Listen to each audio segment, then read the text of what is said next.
The Penn Township Municipal Authority to order with a pledge of allegiance and a moment of prayer. I pledge allegiance to the flag of the United States of America and to the republic for which it stands, one nation, under God, indivisible, with liberty and justice for all.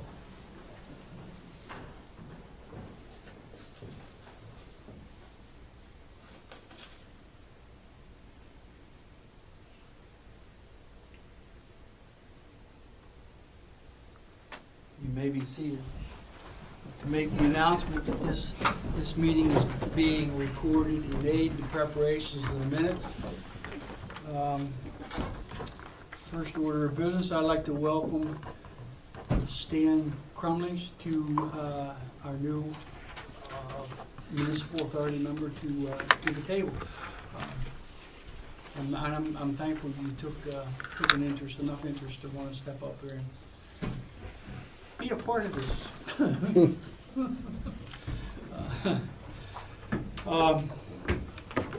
The Morrison Agreement, this next thing is up, Ben. I think we had approved the signing of that agreement contingent upon your review. Right. Yeah. I got a new set of plans. They were emailed to me last Tuesday or Wednesday. Mm-hmm. Got a chance to look at those today. Had one little comment, just to add a note that the pump station would be installed in accordance with manufacturer's recommendations. Okay. Pretty simple note. You got new calculations as far as, because I guess the length of force main changed slightly, but it was actually shortened, so there are no issues with the plan. Everything's been revised. He sent me a new cover sheet over today, just with the revision date and that note. So, and the way I understand right now, that pump station will be able to handle 4 pumps, but they'll only be supplying 3, and it'll probably only be configured with 2 at first, and the third one will just be like a stock thing. Are they supplying the third pump?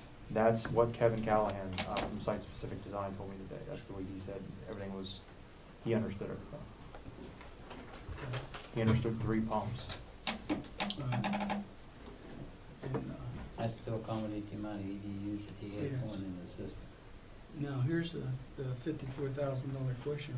Where's the agreement? I don't have it. We don't have the agreement, do we?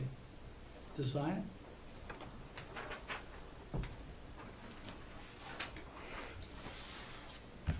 I don't have it.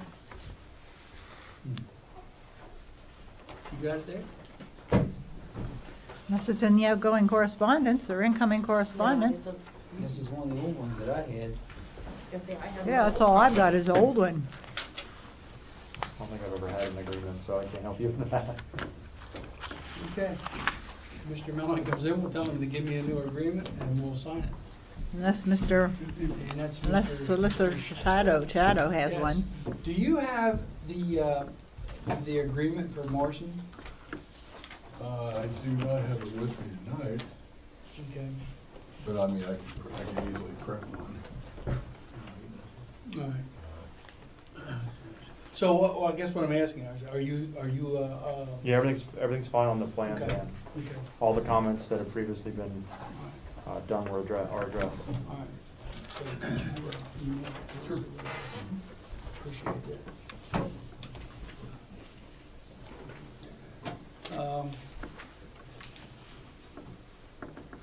Any members of the authority have any comments regarding the Morrison agreement? Yeah, one question. I'm looking here at my email that I sent you in regards to the one at the meeting. Yeah. In regards to the 8-inch sewer line going into that wet well, that wet well is able to accommodate that 8-inch line. As far as I know, yeah. It's maximum flow. The maximum flow of the 8-inch would be. You mean capacity of the 8-inch line? If somebody decides to hook in, is that wet well going to be designed to handle the 8-inch line coming down through his complex that he's installing? Well, they would be able to. Well, that's what they're going to plumb into it. The wet well would be able to handle. I mean, that configuration of pumps with 4 pumps. I believe is designed up to 7,000 gallons per day. So, I mean, for maximum flow of an 8-inch line, no. But Well, then why is he putting an 8-inch line in the rest of his complex? most of the time, that's the standard 8-inch is standard. You can go down to a 6-inch, but I'd always recommend That is 8-inch. our standard, isn't it? An 8-inch I think gravity, that's that what is. we- All the that cut is our sheets, standard, that's probably why he's putting that in. all the cut But sheets that's for still this. his responsibility the present Yes. month, Yeah. not ours, Yeah. okay, and that's what I was getting at. So what I'm trying to say is in the future, if our 8-inch line was in the ability to be used, there would have to be an upgrade of the wet well. You'd have to put in different pumps altogether. I mean, You see what I'm getting? you have, at? it's been designed for 35 EDUs, is the way that's been. 35 EDUs at 150 gallons a day is, I think, 5,250 gallons. I mean, in the near future, I feel it's more than enough, but Mhm. I'm just expressing my concerns in regards to the end result of it in the future. Because we will be taking that over after 10 EDUs. Right. And in the far future, that 8-inch line, if it gets used to its maximum capacity and the upgrades to the system and everything else, that would probably be the whole weak link from the wet well up to our 8-inch line. I mean, I would say at that point, Concord in general probably had to be upgraded. So. Oh, Well, definitely, big yeah, time. so- But Well, if if above you're- and beyond the second upgrade. If you're leading into the development of the other, the property that abuts that he also owns, it's our standard, it's our procedure that, Developer the picks up the developer cost. picks Okay. up the tab and does all that. Okay, that was the only concern that I seen that I did not understand, and Yeah. even if we take I it mean, over. he that's doesn't been make our that- precedent set Okay. for the longest time. And I believe that those 35 EDUs were to account for some of that. Yes. That's the way it was posed, I think, way back in March of 2011 when we I first mean, discussed it's all this. been a long time It's been a really long since time. we've been doing this, so. Okay. Is that it? Yep. I have the November the 7th, 2012 minutes for approval. Sam, before you move on, I'm sorry, maybe you didn't see me. Is I'm there any sorry. reason that the authority might have for the planning commission not moving the module on to the supervisor? I can't see of any right now.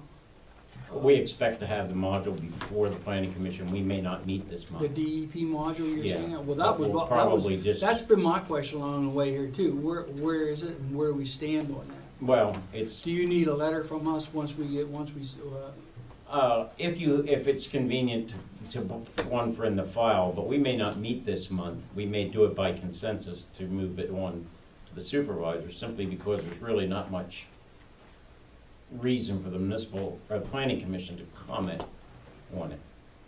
I just wanted to double check with you guys to make sure that you didn't have any comments before we maybe make that move to move it to the supervisors.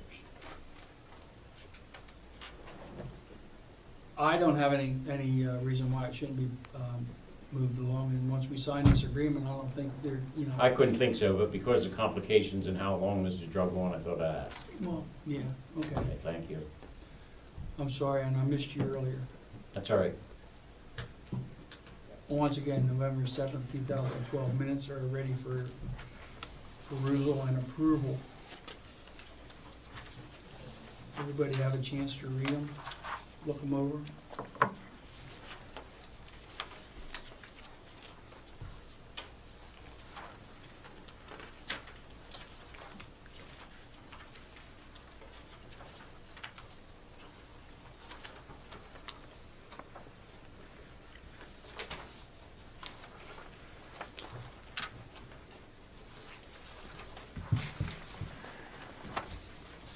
Make a motion that the November 7th minutes be approved. Second. Motion's been moved and seconded. Any further discussion on the minutes? All in favor of approving them, say aye. Aye. Opposed, same sign. Okey-doke. Visitors, Mr. Holman, you are on the agenda, so how may we be of service? Mr. Chairman, Yes, sir. Municipal Authority. There was a request by Mr. Morrison, his solicitor, Mr. Bunt, and Mr. Mellum to meet with the township supervisors prior to our last meetings on the night we had the hearing. So we met down the hall. And to give you history what it's all about, it was Mr. Morrison originally, when he started up over the hill with his plan, asked only for an agreement, which we have in place, only to be allowed to put footers in and to get ahead of the cold weather. He had to move from Wheatfield into Penn Township, and he needed a little bit of flexibility or a little bit of latitude to do that without having a DEP module or anything else or nothing else in place. And the township agreed, although there was an awful lot of discussion about it, and I was kind of like worked against our solicitor's advice, only on the issue that the church out on 849 was allowed to do the same thing. But the church followed up, got their DEP module approved, got it in, and we had no problem there. So Mr. Morrison was granted to get a permit here to start the footers and whatnot because of cold weather. It's all recorded in the minutes, and I had all that at that meeting as to what all took place that night. But in the same time when he done that, he built a whole building. Put a building up, a building that's illegal to this day. Nobody else would be allowed to do it, but he did it. Now, we worked with Mr. Morrison the whole way through this and the whole 9 yards, and we get an awful lot of flack about what's going on. So it finally came down to the issue that you must do something with this building. Because we had DEP up there, we had zoning officers up there, they drilled a well, they got influent running out on the ground, they got sinks into place, they got a job Johnny outside, contrary to anything that was in the original township agreement they were allowed to do. They just went ahead and done it. Now, this is clear back in 2010. Here we are now, trying to work with someone who agrees not to, and finally, I guess the hammers fell.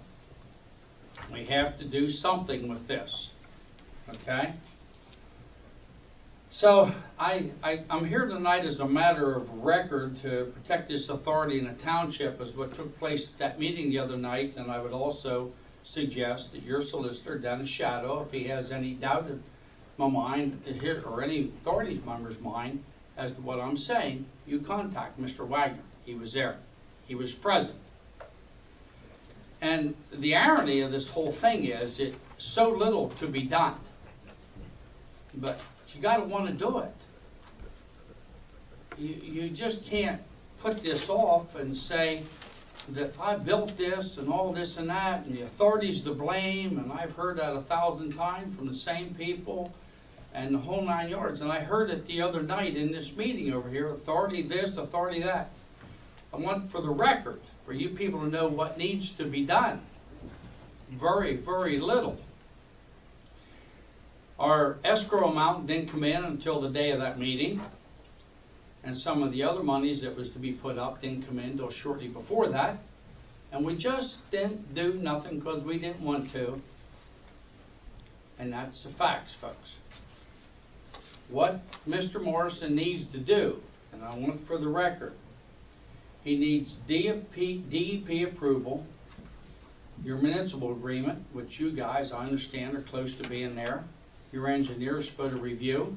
Very, very little to do, okay? The module to be approved by the authority to the supervisor to approve to send to DEP. And the question come up, you need to get this module done. Mr. Mellon was told, you can do that by our next township meeting at the end of December. There's no reason why you can't. Get it in. We'll sign it. We'll put it in. And I'll urge the municipal authority and the planning commission to move on this so you don't need to tear your building down. That's all I asked. It was very, very simple. It was plain cut. It was clear. Nobody disagreed with anything I had to say. Upon the approval of the DEP module, but they got to get a module in. and there was some argument about DEP will hold us up, we can't do this for a year. I don't believe none of that. I personally would make a plea to DEP to get this thing done within 60 days. And I believe it can be done. Upon approval, the DEP approval, the authority agreement signed and the signed and sealed plan at this point. The agreement goes away and the plan can be recorded and his building's safe. How little do you have to do that you're fighting not to do it other than you don't want to do it?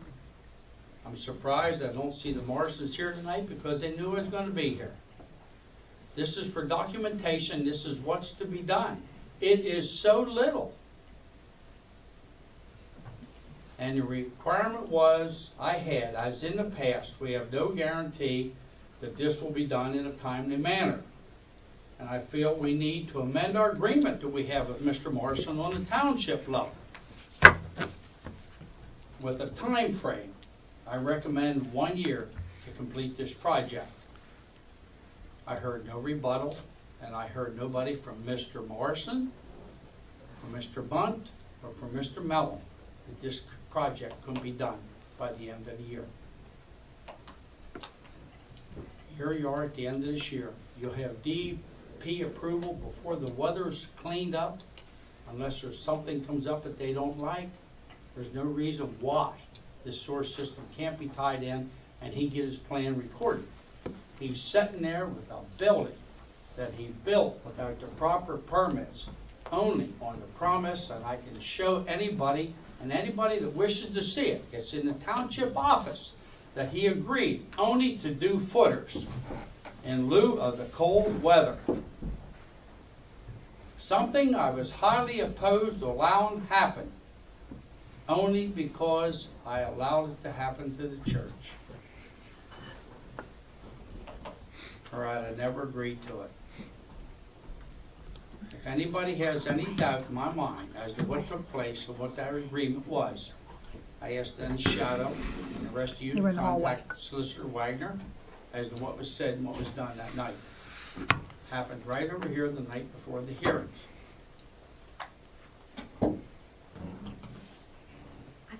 All I heard was a rebuttal. The DEP was holding us up, the authority held us up, and everything else. Yeah. Sorry, folks, that's not the case.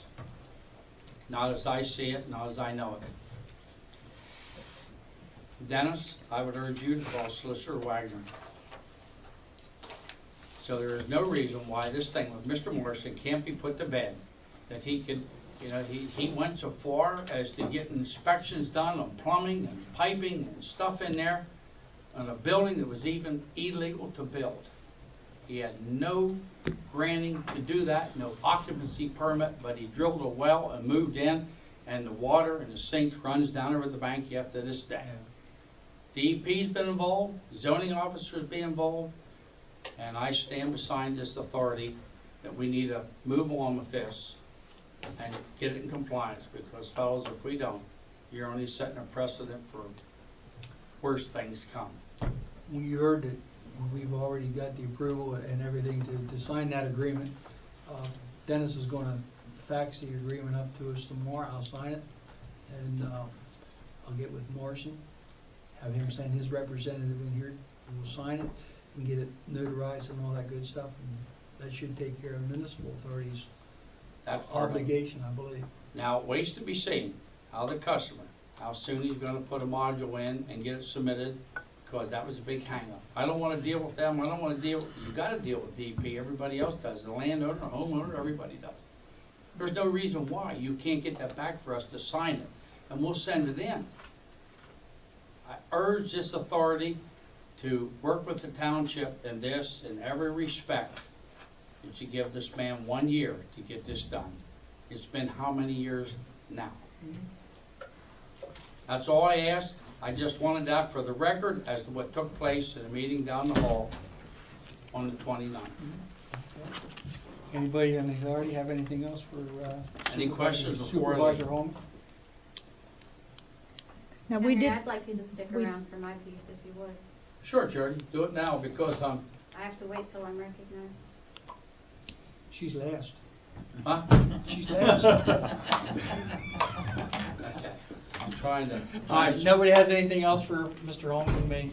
Be seated. Unless you have anything else for us there? Well, I'd like to get home. I'd like to spend some time with myself. Well, when's Jody on the As on the it's list? busy When's every day Jody for on me. the list? Bob Huh? Johnson, He doesn't want to Nothing talk. at this time. Mr. and Mrs. Gauss.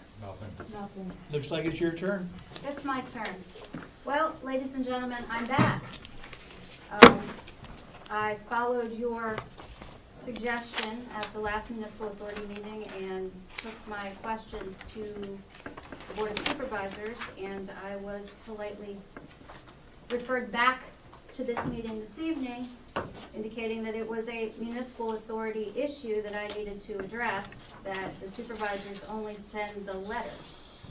So again, I'd like to revisit the request or the order that we must connect the 1600 State Road property.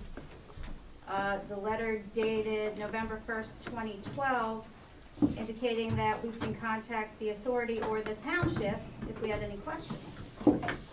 I addressed my questions to both boards, and now I am back before you asking, what is it that you would like us to connect? Good question. After the last meeting, Mr. Holman was actually over in the office on the telephone. I came back in, I talked with Cece, she was gonna do some research, and Brian's response to me was, perhaps Henry should tell Sam what he wants so that Sam could tell me. So, here I am. Can somebody please tell me what I'm to connect? Is there water in the property? I got one question, Sam. Mr. McGuire made a statement to you that perhaps I should tell this board what they want to connect. I will take up that issue with Mr. McGuire if you're willing to stand in front of Mr. McGuire and say that's what he said, because he has no right to say that, because I do not act alone. I am not one person that dictates to anybody. And I will gladly dispute that with Mr. McGuire. Anywhere, township meeting or this meeting. Don't belong. I'm just I don't do it to repeating. him, and he shouldn't do it to me. It wasn't during a meeting, it was after. After a meeting. Well, Mr. McGuire, by Cece, were golly, you as far as I'm present concerned. when I asked those questions? No, that I did not hear. I know that I had talked to you, like you had referenced, but that part of the conversation, I didn't hear that, sorry. Well, Let me, is there still a porta potty there? there is. Okay. I thought that was gonna be removed. It will be. According to your letter, it needs to be removed as soon as this is connected. As soon as we're connected with the sanitary sewer, that porta-john is to be removed. Is there actually water at this building? Not in the building, no. But I understood there's a sink in there? There is a sink that is not connected to any water source in that building. That's Correct. a correct statement. So there's no water pressure at the building? In the or building. Not in the building, no.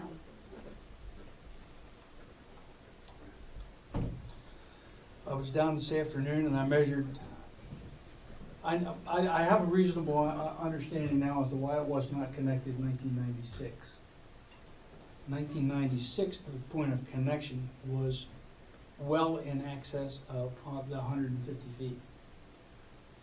All right, so that would have been, our connection says 150 feet you must connect. Mhm. Okay. So at that point of connection was on the upper connection by the Sitco station is well over 150 feet to the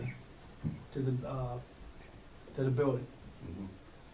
Now, whenever sheets went in, they went down past in the state right away.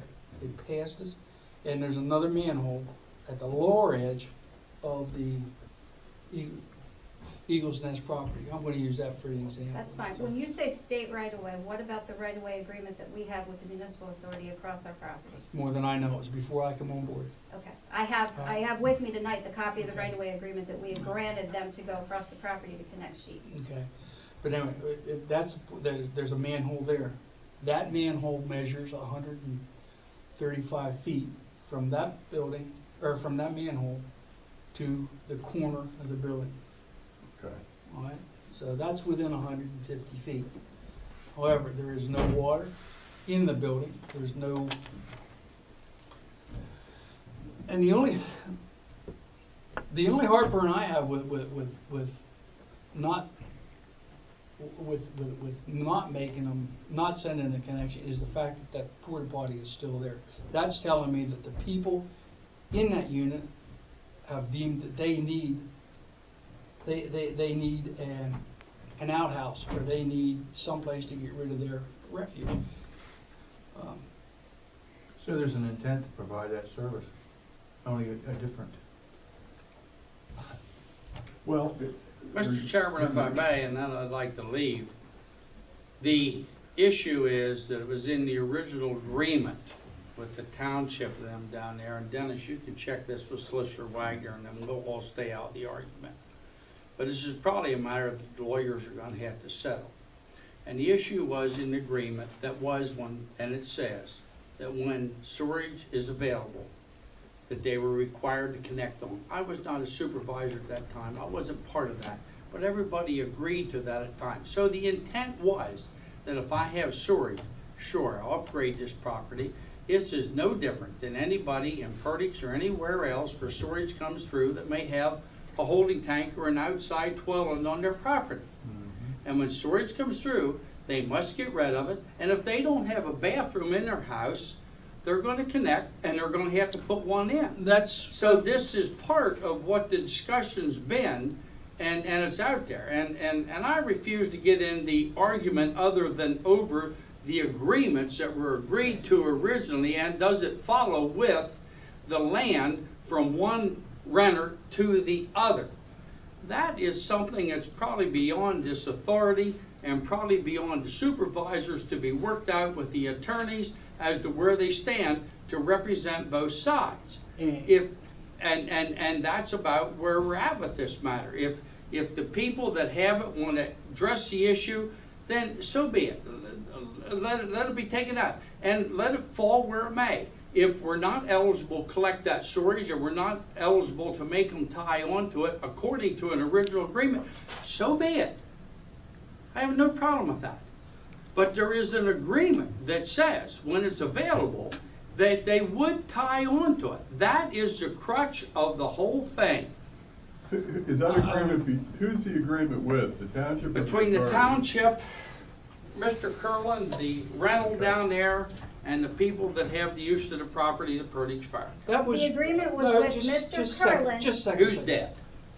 No, you. Okay. Or who's not involved with it You made no a statement about putting the bathrooms in. I alluded to that with Yes. the lower Duncannon, where there's people down there that did not have bathrooms, and they were forced to put bathrooms in their house. All right. That part's already been addressed with them. That if it's not there and they're still using it, then they should connect. Now, the other portion that you touched on is to do with a renter. Any dealings that I've ever had associated with the authority was never, the agreement was not signed or done by the tenant, it was by the owner of the property. Was Mr. I don't know. Mr. And I'm not trying to be difficult on this, I'm just trying to figure out what the heck's going on. And neither am I. But the issue is, it's going to boil down, it's going to have to be settled in litigation, by golly, between somebody else in regard to this matter. You and I can beat this horse to death. We can listen to it next township meeting all night. We can listen to it here all night. And the resolvement's not there. Dennis, on behalf of the township, I'd ask Solicitor Wagner to take a look at this where we're at. And I can only recommend to the municipal authority that you guys take an in-depth look at this, whether we're right or whether we're wrong or where we're at. But the issue needs to be put to bed, and either it is or it isn't. It is clear cut on our side, I think as clear cut as it should be on your side.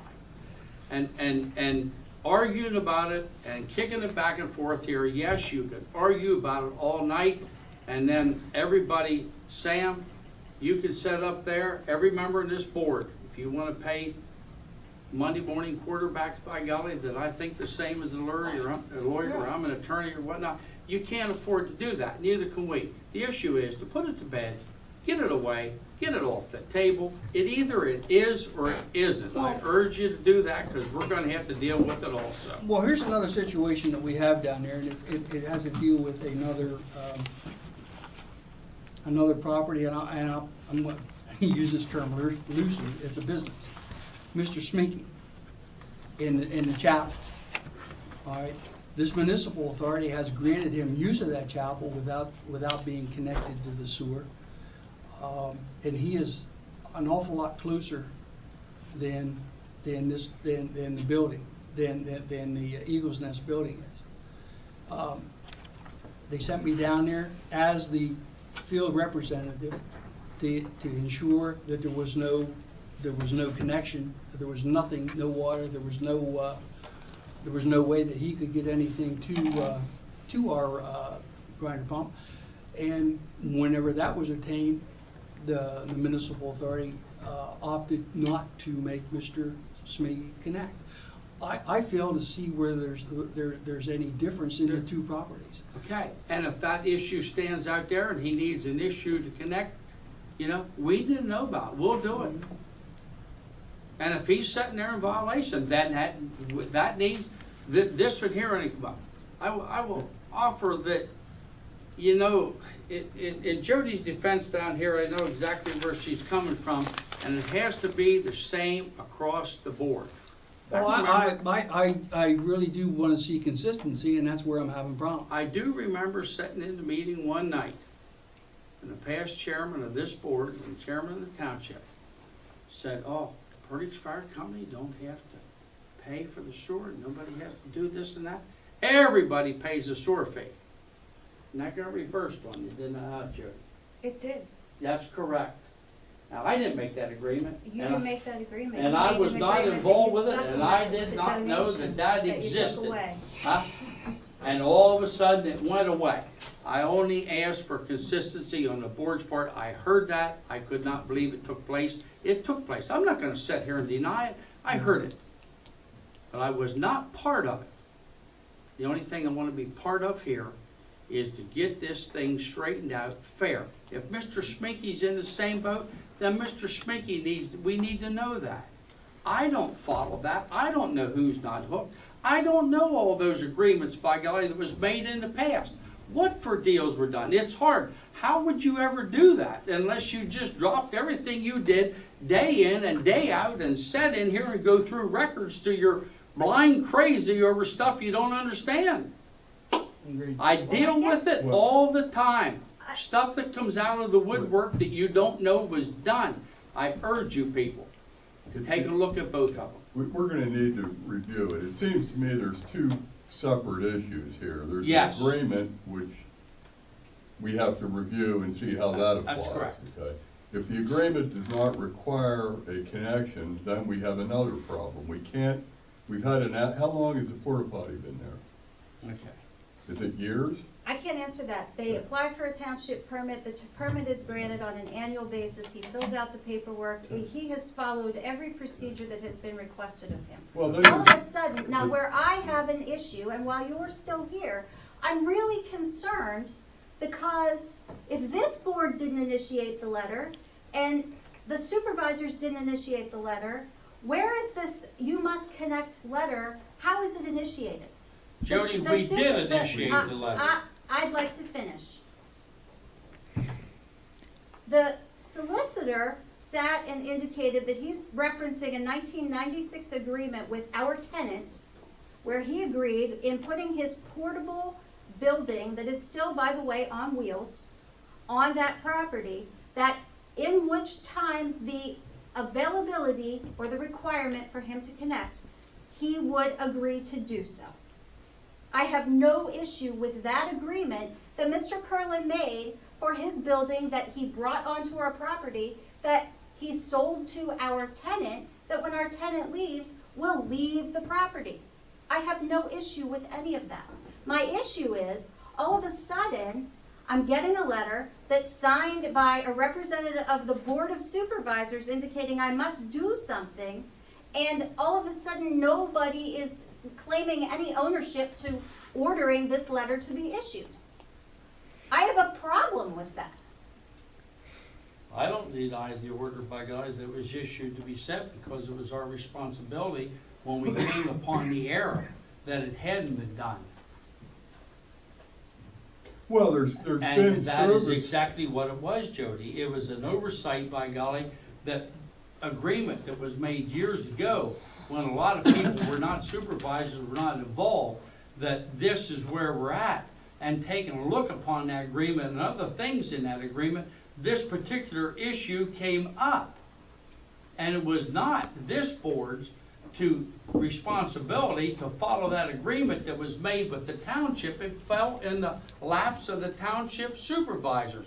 So like everybody else in that got a notice originally when the sewer was ready to hook up, it came from the supervisors.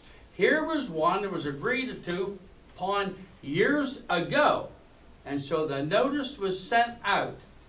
And But on 6 separate occasions, 3 through this board and 3 through the Board of Supervisors, I can reference in minutes, the topic was discussed and the determination was made on individual cases that this gentleman does not have anything to hook a septic system to. Now all of a sudden, we're going back to 1996 after visiting 3 separate times by each board.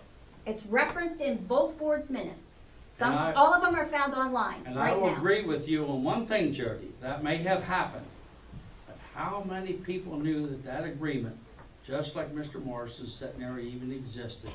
No one would know it unless they were looking for a reason to try and take the property. That's how they would know Nobody it. knew it. And the same thing took place. I did not know that there was an agreement made that the Perdix Fire Company didn't need to pay a sewer rent. And then the same person that made that agreement was involved with it, said, yes, everybody pays sewer. So some of these things, you can blame it all on me, but I wasn't there and I wasn't part of it. All I'm trying to do is get it straightened out. It's the same across the board. I appreciate your attention, Mr. Knox, and this municipal authority and everybody else. I only came here for the Morrison thing to tell you what proceeded with that agreement. And I'm in error, by golly, here by engaging myself in this particular argument. So I wish for the best that it can be resolved as smoothly and as politically or diplomatically as anybody wants to resolve it. The other issue is, for a matter of record, what came forward to you tonight for the municipal authority is for your record, so that you know that you can proceed with that to get that thing online, to get that station done and get him in compliance.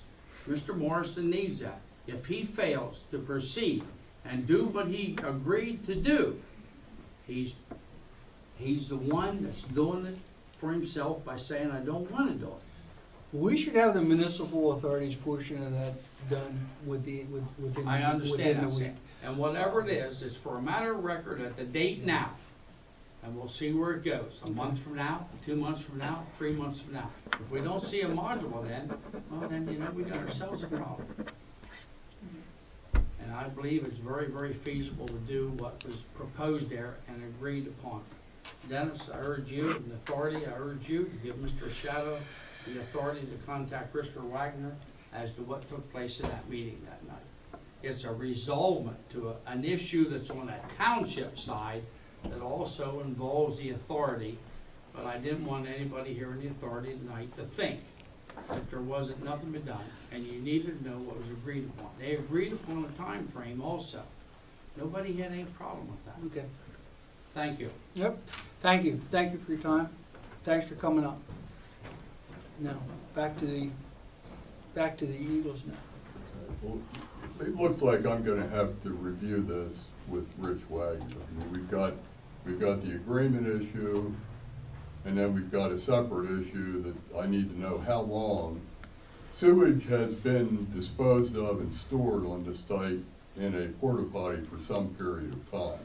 The town should Okay. be able to give you the records. Okay, It's well, been you- permitted through them to. Right, the point is, you can't have it both ways. There can't be an outhouse there disposing of sewage and not a connection to the sewer system. So- I agree with you. Okay, so something's gotta change. Either he puts a bathroom, if he needs to dispose of sewage on the site, then he needs to do what everybody else needs to do when they have to dispose of sewage on the site. You put the facilities in. Well, that's okay? what I'm asking. See, that's what Under he what does.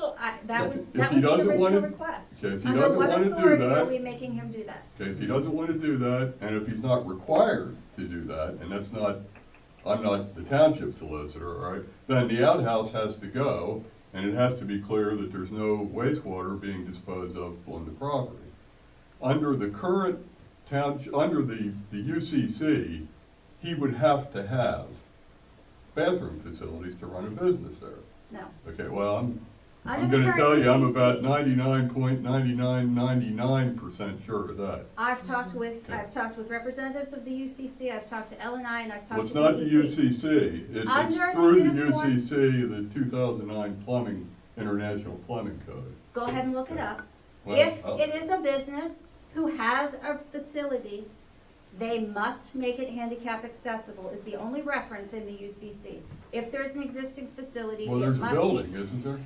Yeah, but not a facility. I'm talking a sanitary septic No, facility, no, we're a not talking toilet. about the same thing. I'm saying you can't operate a business under the current township regulations without having a bathroom, Be careful, okay? be Well, careful. I'm You gonna have tell you, I'm sure businesses of right that. now that don't have bathrooms in them. Well, So that's be that's careful not my opening that. concern, all right? If there's other ones, then they need to do what they have to do too. Now, there may be an issue about this being in existence before the UCC became effective. That's another question, all right? That would have to be reviewed. The continuation of this, there's a lot of issues that I would need to review. But I'm telling you, right now, if he opened that business there, he's gonna have to have a bathroom, Okay. okay? That's under the code, that's under the plumbing provisions. And that's Okay. fine, Now, that's if all he's- I'm asking. If he's Somebody grandfathered, point because this started and was continually operated since before the UCC, then I would need to know what did the township code say then, all right, what were the pre-UCC codes?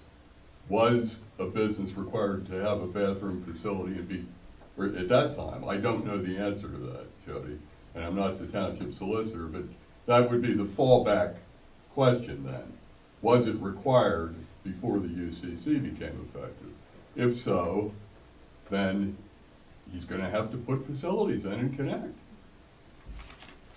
Let me ask you, is there a I'm not date, sure. It seems like it's a date on huge- that letter that you have to be connected to compliance date? There's probably a 60-day period. I have a 60 days from the date of the letter, which is November 1st. Okay.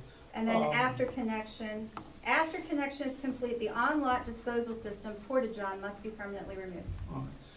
I'm gonna ask the municipal authority now, if we wanna authorize Dennis to research this information before we, as a municipal authority, make a determination as to whether they must connect or not.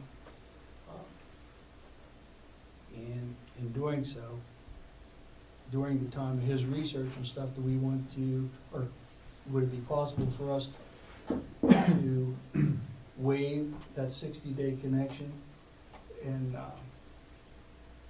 until we get your information? Oh, yeah, you Your determination? did that with the bulk of the connection notices Yes. in the Grant extension. PERDIC system. Yeah, you Would could- the municipal authority be open to do that? I have a question on that. Jody, that letter that claims the 60-day time frame, is that from the supervisors or from the municipal authority? It's from the supervisors. Okay, thank you. Then the then the Then supervisors we need to make a would need. recommendation. All right, Exactly to right. the supervisors that be waived. Or an extension grant. I think Extension, yeah, I think Yeah. I think. we it granted was- time extensions were granted. If I'm not mistaken, it ended up being 6 months for a lot of properties, but I may be mistaken. How long is it gonna take you to research it? Not long, not long. I'll make a motion that we make a recommendation to the Board of Supervisors to extend by 6 months the requirement for the connection to allow Mr. Chateau to research the situation. And, 6 months? yeah, well, That was a That'll fairly. get us 6 into months, four it's fair, Mm-hmm. 6 Seconded. months. All right, now it's been moved and seconded, for further discussion here. Do we want to include in that Dennis should be discussing this with Rich Wagner, or is it going to be part of his research? That'd be part of your research? I think it would Okay. be. Okay, all right. Any other further discussion? The only thing I would like to say to our solicitor is when we've been doing a lot of our other site evaluations, we've had a level of 3 checkpoints. We have a water source, we have a waste source, and we have an electric source. Mhm. And we've always required that 2 out of the 3 do not exist. That's correct. Okay, with that meaning, 2 out of 3 must not exist on that site for it not to occur. That's only for a low-pressure system. There's only 2 on a gravity system. Correct, All right? on a gravity system. Yes. Right, it's on a gravity system, okay. Because we're But going to deal in with our that later. low-pressure We're gonna system deal with- area- We're going to deal with that later on today. In our low-pressure system that we're down at, it's a 3 Yeah. checkpoint system. We went through this on a couple Right. other occasions, and that's how we addressed that. So I just wanted to suggest that to you when you do your Okay. investigating here, to keep that in the back of your mind for the low-pressure system side. Is there any further I comment? mean, I'm gonna need to get some history on this. I assume there's a well on the property. There is a well that is contaminated by the leakage from the Sitco property, that the water is not potable for human consumption or use. Okay, at some point, was this sink that's in there connected to the No. water? Never. It It's a was job never trailer that was drug in for use as an office. Mr. Kerwin sold those trailers, and that was his thing at that time, that it wasn't a permanent structure on that property. It was a commodity that he was selling. So the sink was never connected No. on to the. There's no piping to the sink. There's never been any sewage No. disposed of on the site other than in Other this than the porta porta potty. john. Now, And he has offered, just for your reference, I don't know if you've voted on your motion yet. Not yet. Want to finish that, or do you want to put this as part of your Well, discussion? Bob had his hand up during part of the discussion, and I'm assuming that was Go part ahead. of the things that, was Right, that what yeah. you wanted to comment on? what my comment is, over the period of time, is that you have put the right-of-way across that property. And my understanding, when the right-of-way went across that property, there were to be 2 hookups put on that, one on each end, because at that time, there wasn't a permanent structure there. And the understanding I had that the agreement was there would be 2 valves put on when the sewer was put in the event that in the future we needed it, they would be available for hookup. And they are there, and I referenced They're them, on I both referenced those corners. connections earlier. But that's why I told you the structure was on wheels, that Right. the structure could be moved to the 150-foot limit at any point if that would solve the problem. The next item, Well, Oh, let me finish, all Yeah, right. Is there any, does Mr. the authority have any other comments on this motion that's on the table now? All right, no further comments. All in favor of granting the extension, the connection extension, and Dennis to review the situation, signify by saying aye. Aye. Opposed, same sign. Okay, that's good to go now. Mr. Swope offered, he called me, he come over and caught up with me after you left. He offered that the porta-john will be removed, and he will pay the $60 a month sewer bill in lieu of having to pay out the thousands of dollars to a hookup he don't need. He's gambling, Who's Mr. Swope? He's the guy that's in He's the there now. tenant. he's the present tenant. He's the present tenant now. Yeah, there was some reference at some point that That we're would be the losing same as a, revenue, we're losing revenue off of a Ready to failed serve charge. connection. Ready to serve Where charge. that's the same as a ready-to-serve charge, it would be saying. he's offered to pay whatever monthly fee that you're losing for him not connecting, since there is nothing to him connect to. As I said That's an earlier, option. the only heartburn that I have with the whole thing is the fact that that porta potty is there. And that's telling me that he says, you know what, I need the facilities. It's only there because, again, it was an agreement Right. that it was okay for him to put it there, and it was a convenience to him. The necessity, again, the township, year after year, has given the approval for the permit to have it in place. Dennis, for your reference, the right-of-way deed of dedication from the company is December 22nd, 1999. The agreement that Rich referenced in the township meeting is dated 1996, which is an agreement with the township approving the installation or the occupancy permit, if you will, for him to tear down the existing concrete building that was like a 10 by 10 building that was there simply as an office, to tear that building down and move his portable trailer in. That was the 1996 agreement that Rich Wagner is referencing. He also, in the letter, references Section 8 of the lease. The lease is between, at that point in time, the fire company and Mr. Curlin. And there was a section in our lease that indicated in the event that sanitary sewer would come through and be available, it would be required that a connection be made. If there were a permanent structure to connect it to. That is no longer a part of our lease. So What is this property? Is this a used car lot? this property, for your history, was purchased or deeded to the Perdix Fire Company from the Penn Township Board of Supervisors back in 1971 for the use of the fire company to benefit the community. Okay? But the current use is it a used car lot? Yes, but Judge Quigley, if you do some research, Judge Quigley, when it was appealed the last time this came up, while it's a used car lot, it's not benefiting the fire company, it's not therefore benefiting the community. You have Perry County judge's order indicating that the proceeds off of that property were in fact benefiting the community. So the use of having it subleased as a used car lot to provide income to supplement the fire company's budget was acceptable in the eyes of the court. We use the property, we're using it right now to sell Christmas trees. We use the property to give back to the community. We've done Halloween parties, we're doing a Christmas party. We provided the red signs as you drive through Penn Township with the address markers. We are giving it back in the interim, pending a decision on the litigation that was established in January of 2010.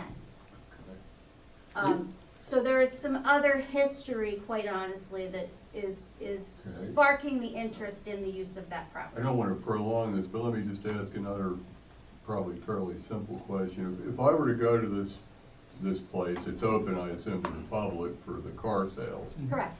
And I find a car that I want to buy, there'd be somebody there, some employee, somebody there that could do that transaction with me. During their Is that business right? hours. During yeah. their business hours, okay.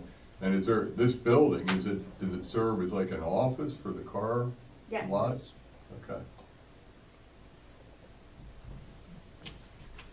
It does. So they do paperwork and so forth in this facility. Is this place open, 6 days a week or? Yes. Do you know how long it's operated? What's your hours? Oh, their hours of operation? No, I mean, how many years I'm it's sorry. been in operation?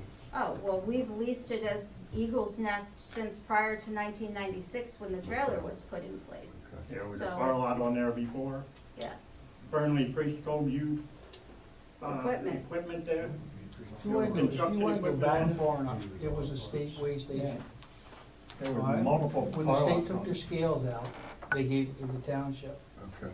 The township had it before, and they that's whenever they deeded it over, or however that got to the Perdix Fire Company, whether it was deeded, seeded, or what. But prior to So the that. title is in Perdix Fire Company? Correct. Yeah. The deed is October 8th, 1971, and it's volume 217, page 427, Perry County. Well, so Curlin, in 1996, Curlin was a tenant? Curlin was the tenant in 1996. Starting in 95. At the time of this alleged agreement, Curlin was the tenant, yes. This all goes back to the issue why we deal with the Right, why we taxpayer deal with, of the land anymore, and we don't deal with tenants, renters, or anything Right. else. Yeah, It may seem to be a cold and crude way of doing things, but the overall end result is the personal owner of the property that we have the leverage with. That's the only way we can do anything with it. I see where this same issue, we've went through this before till we've got them hashed out. Well, let me just for fun. When Ford Dodge across the street had the temporary building in there, did they have yes, they Yes. did. they were connected to the Yes, they septic, were. or did they have it online? No, they had. There's a wet well there and everything. They had the grinder pump, they were connected to us, Okay. yes. That's all I need for the moment, and I'm sorry, but did you have a motion on the floor? It was, we already took care of that. Oh, you did, okay, I'm sorry. Yeah, yes, we did. Okay, let me take a look at it and I'll report back to you. Yeah, okay. Do you have anything else? I do not. Please say no. I do not. Like I said, I thought I was done with you last month. Excuse me, yeah. No offense. Okay, no other visitors? Engineering reports, Sunshine Hill Water System. A few things on the Sunshine Hill water system. I'm still working on getting some prices for different treatment options.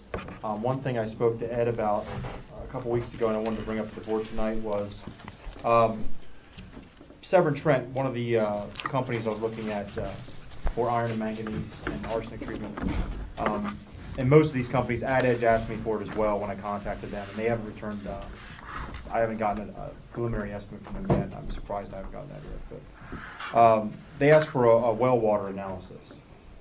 Basically, you know, background information on the well, that normal cations, anions, radionuclides, metals that aren't typically tested.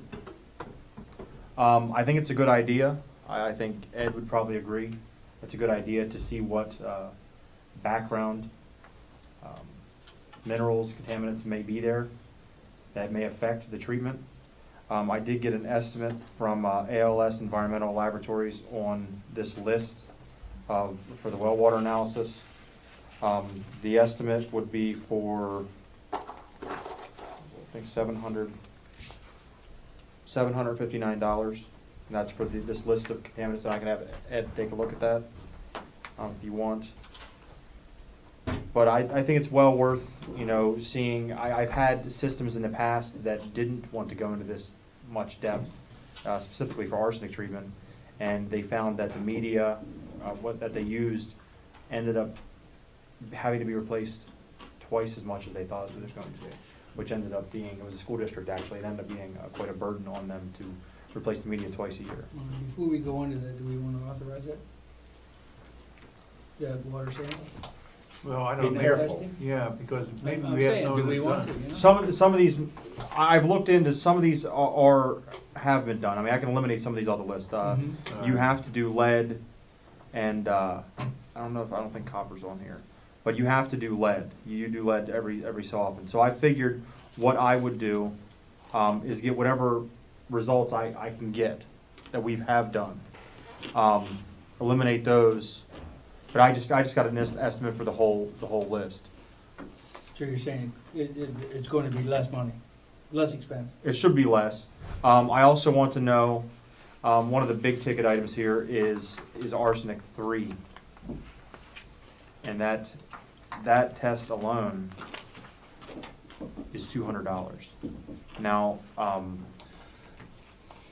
arsenic in general, Arsenic 3 form is very hard to remove. So what is almost always done, everything I've seen done, arsenic 3 is oxidized arsenic 5. Arsenic 5 is much easier to remove. So they want to know how much arsenic 3 is there, how quickly you'd use an oxidation media up to oxidize the arsenic 3 to arsenic 5. Now keep in mind, the arsenic in this well is very low. I We're think talking about our well. Yeah, we're talking about. your well. The other well's another issue. The other well's another issue. I And think how they're. can we even get a sample of that well?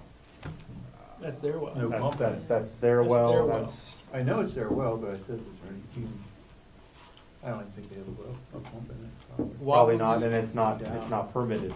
I don't Right, and why, But the sampling was And why would we wanna done. sample that thing now? Sampling was They- done. They she got did their do report they in did it do all. total arsenic on that well. Yeah, they did a Yeah. lot of sampling on it. We Now, ought to I be able got to a get question that. for you on this now too. If I have a house and I don't do a radon check in it and everything's good to go, I don't have to address anything. But if I do a radon check and it comes back positive, then I have to abate that stuff somewhere. If we do this test and we find out that there's something in that water that we don't normally, or we didn't think we had, are we going to be mandated by DEP to put the filtration systems in to get that stuff out of there? I mean, if it exceeds an MCL, mandated MCL for something that you must, to give you an example, manganese, the manganese up there exceeds the recommended level, but there's no regulation against manganese.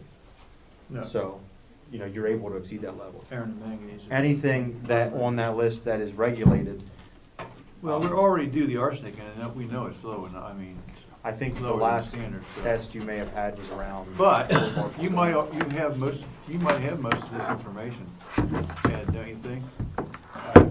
I have no idea. All right.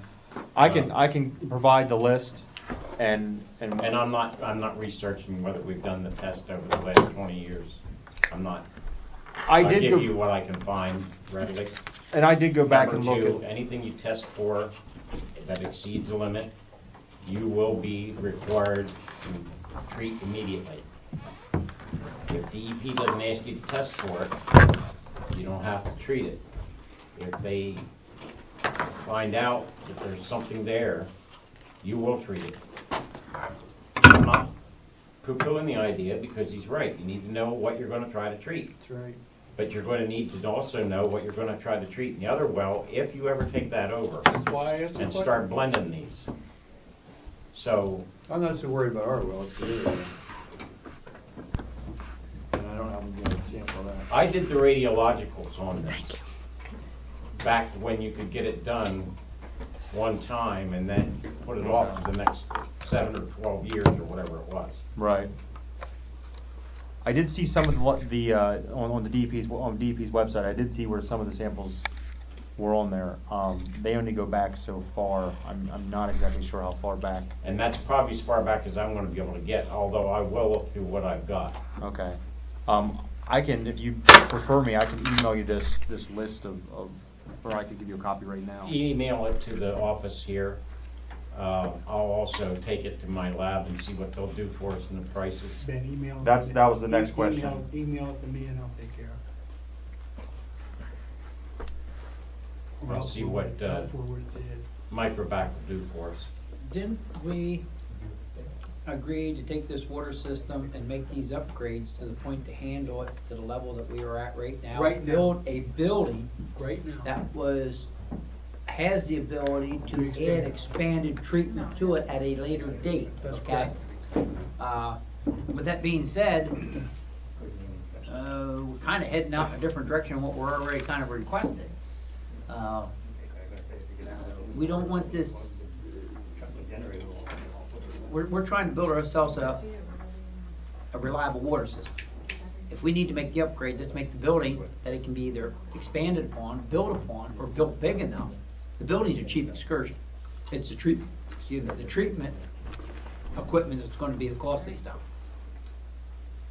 So I think with our previous discussions, we know what we gotta do to make it operate underneath the parameters that we have, and I think that's the direction we need to stay, due to the economical cost that we're trying to operate here. If not, we are gonna be out somewhere where we're not gonna be to the benefit of the ratepayers at the present moment. So what you're saying is we're just concerned with our existing well, not any future well, just the existing. At the present moment, we wanna make sure we have the buildings or the structural expansion designed into it, just like you got your treatment plants, they can be doubled in size and everything else, that take it to that level where we can and have the ability to make a substantial upgrade and build preventive, so we don't have to go out and build a whole new complex and double our cost. Let's do it for half the cost, because we can, I mean, the building right now is gonna be cheaper to build.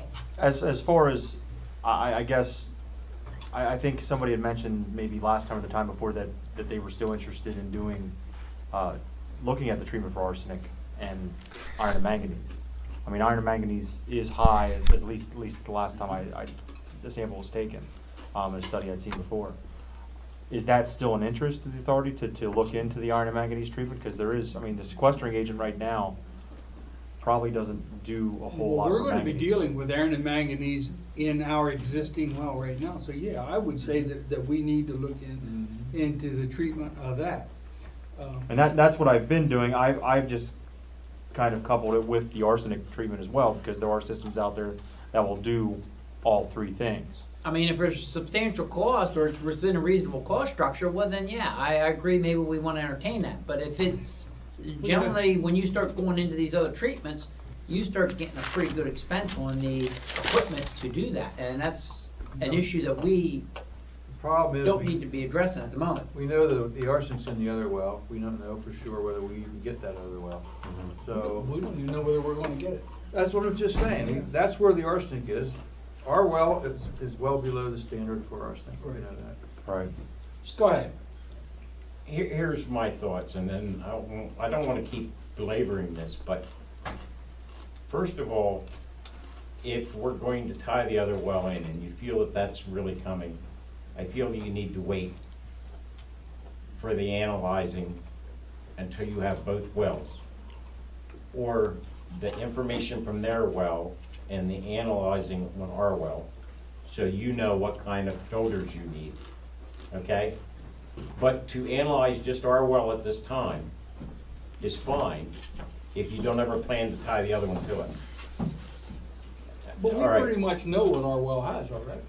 No, we don't. We don't know what, the things he's asking about, we don't know. Okay. We know what we're required to test for, and it meets all those requirements. Right. Now, Okay. what, the finishing of my thought is, we were pursuing what we had to do with the expansion capacity for what we'd like to do, but what the DEP is going to make us do. If we go to put storage in, which is where our major worry is right now, that storage is gonna collapse on us. Will DEP let us put storage in, or are they going to then take the opportunity to make us do it all? Green sand filters. Get that question answered. If they're going to make us do the green sand filters, then you have to do these tests. If they're gonna let us put storage in, proceed with the building big enough and storage that you want, and then make up your mind about the testing on the sand filters. That's my opinion. I mean, we could increase this whole thing by at least a third if we end up taking it to that level that we're, in the direction we're going. But if you're allowed to do the storage, proceed with a building big enough to put whatever green sand filters in you might need. I'm not trying to, Ben's got the right idea. Find out exactly what you're going to need, if you're gonna put them in.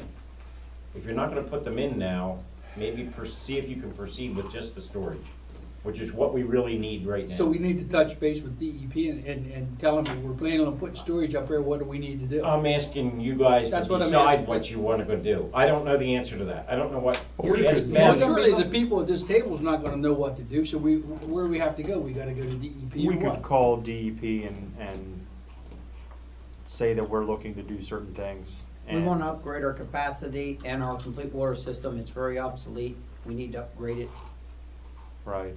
And and see, you know, what, I guess at this point, we're dealing with Mike Hess now, not Ed Music. Ed Music moved. Yeah, so, I mean, I've called him about a few other issues here recently. I can give him a call and ask him what his feeling is, but I'll be quite honest, he's not gonna tell you, this is, you know, he's not gonna come right out and say, well, no, we'll be fine with this and this. And he might give me a feeling, but for him to come out and say that, he gotta look at the paperwork and they gotta look at it with fine tooth it's comb. very rare that I ever get a straight answer from the state in any facet, so. Well, Yeah, it takes three it's different typical, never mind. Thank you. I don't wanna say something unkind. We But- need to find out whether we can put the storage in without the green sand filters. Isn't that what we agreed on? That's what we agreed on 2 months ago. If we come back with, no, you must do the green sand filters, do the testing. Pursue, Keep us in the meantime, go after It might need to be the better neighbors filters than that. for testing from their well, their results from their Yeah, well. it may be different filters than just green sand, right? So, the core things that the authority would like to do, storage obviously, treatment building, the building, and obviously booster pumps, we're gonna have to do that as part of that. Generator? Yes, generator, yes, for sure.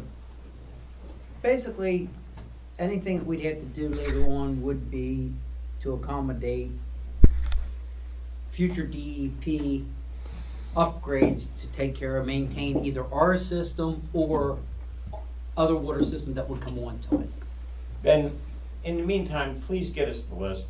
I'll get another I'll try to do estimate on the list. I'll try to get as much of the list that I do have and discuss it with you. Okay. But do you understand why I'm not anxious to get into that until we find out whether we have to get into it? And I think we were kind of heading that direction at first, and that original cost estimate, that rough cost estimate that I'd given you, I don't think it included iron, manganese, and arsenic removal at that time. And I understand the need for it, don't get me wrong, but I understand the urgency for the storage. I mean, Well, you know, it doesn't make any damn sense at all. If we put in new piping and we have iron and manganese, we already saw what it looked like when we took the pipes apart, didn't we? Yes, we did. Sam? Yes, we did. We're And gonna like I have say, a we dumped need- up system like we had before. We need the treatment. Can't do it that we way. need the treatment at least for the iron and manganese, at least. Sam, do we have the test results on that other well? Had they turned that over to us? It seems to me that they did. I have think those. there was information on that, yes, and I'd have to look for some more records. But they and were stuff not and see to the what- level that he's asking for. No, None most of Right. their tests, I think, were arsenic, and they did have some results. I have them in this file somewhere. I remember looking over them before. I thought we had. Elmer, I understand what you're saying. Isn't it the truth? It is absolutely true. But if it holds us up 5 years to get there, We can add that You into come the up system. 5 years of finger iron on and the wall. manganese isn't gonna be good for the new pipes, is it? no, it's not. It's not gonna be good for the new pipes, but it could be a deal breaker to get this job done. Well, we need to find out. The more information we have, the better off we are. So I don't know whether you are still in agreement to go to the department for what they will require it all, or what you wanna do. I'm done talking about it. Elmer, you gotta look what water lines look like that even have treated water in them and they go through after about 50 years. Well, Okay, and you're a complaining little bit about a worse little when you bit of got iron high iron and manganese on it. manganese. It's, you would be amazed what's in a system. no, I wouldn't be amazed. I agree that sooner or later it needs taken out. I agree. I'm on board 100%. It may be something that can be addressed within 2 years after the system's online. It won't be a big deal. I mean, but as far as the economical structure here, without impacting anybody and the ratepayers, we need to take this a little bit, I mean, unless you wanna go out and borrow the money, Take baby steps. take baby steps here. I mean, we keep procrastinating on this thing because we don't wanna borrow money. One of these days, the thing's gonna explode, and we're gonna have no choice but to be in a debt structure, and then everybody's gonna say, well, why didn't you just get something up there and get it running? I mean, it's easy to make upgrades to the system. You build a big enough building to accommodate it. Very easy. It's not a complicated system. You only got pipes that come out of the ground and pipes that go back in the ground. Everything else is right there in front of you. It's very easy to change them and modify them. You can even put valving systems in them to accommodate it for future tie-ins. You don't even gotta shut the system down to make it work. All you gotta do is just put it in a bypass mode for the time being and make it come online later on. Very economical. Very, very cost efficient. And you can do it within 1 year, 2 years, 5 years, or wherever our financial ability meets. But at least we got something that you people up on that hill have a reliable water source. And this has been an ongoing issue for I don't know how many years, and it's not going to make it much longer. It's just not going to go. We're been running on borrowed time. We've been trying to deal with a developer that was going to promise something to us and do this and do that and everything else, and this stuff has all been going away. And it's time. We have no choice but to do it on our own. I'm afraid we're gonna have our lawnmower up there running across it, and he's gonna be in one of the tanks. No, he'll be going up as the tanks are coming apart. Are you still anticipating connecting well 3 over there? Do you think that's probably going to still be? Eventually, yes, we would like to do that, Well, yes. then, this is the reason we're going to need to be able to get the info. And then if you want to test for this info, and then you can get an estimate on your green sand filters. But right now, whatever you want to do. I think right now we have to deal with the known, and that's what we have. Not what we want to have, it's what we have. Even if well 3 would come into this situation, with the way the economy is, with the way the developer's going to be, and everything else that's coming into play, it's 10 to 15 years out. He can be 50% almost built out before we even, I think it was, I forget what we requested it to have to be, but there was a certain point at one time. Now it's kind of going to change since we're told them that we can supply them. So, but we can run just about. And they do have some of the analysis, some of this well water analysis they did. Most of their results were arsenic, but they did have one sampling where they did more of a full panel, I would say, where they did a lot of these parameters. So I do have communication with Steve Reed. I haven't talked to Steve in months and months and months. So. Anyhow, any green sand filters installed need to be figured for the possibility of treating well 3 also. You can't put them in for well 1 or well 2, which is what we're using, and then throw them out and put a new one in for the combination of 2 and 3. Because the cost. And I'll be. So just take that into consideration. One of the big reasons I looked at Severn Trent was because they do more of a combination iron manganese system and an arsenic system. There are 2 separate vessels. So you would be able to do the iron and manganese originally and add the other vessel for be able to do that later.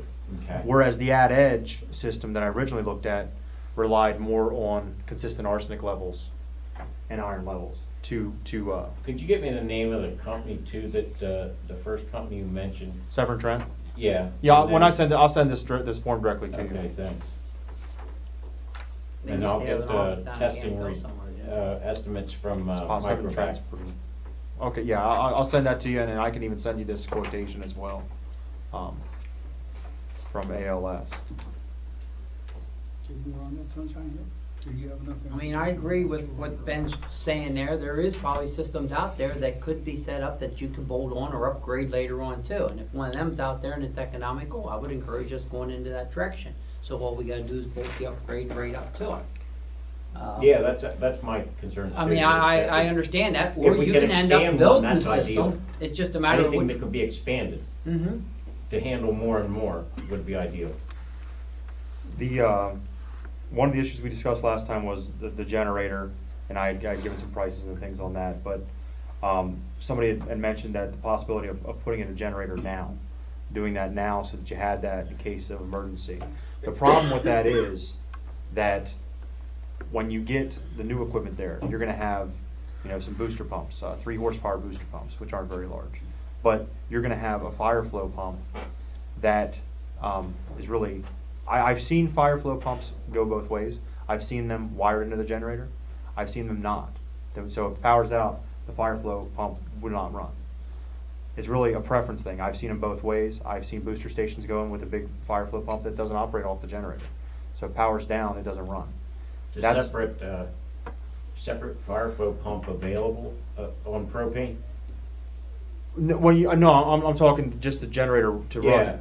I guess It means it's gonna be out of service. Yeah, I mean, it's a 15 horsepower pump, but at 500 gallons a minute, it's a 15 horsepower pump, so. I guess what I would ask is a fire flow pump available with its own source? Like a motor driven unit. Yes. Almost like an emergency pump. You'd be better off going with the generator and the one engine generator take care of all the systems. Well, that's what I'm going to ask. Much better. You probably, Henry's right, you're probably better just the generator size to be able to do it all. And you'd be able to, I think you'd be at a percentage of the maximum load of the generator with the equipment you have there.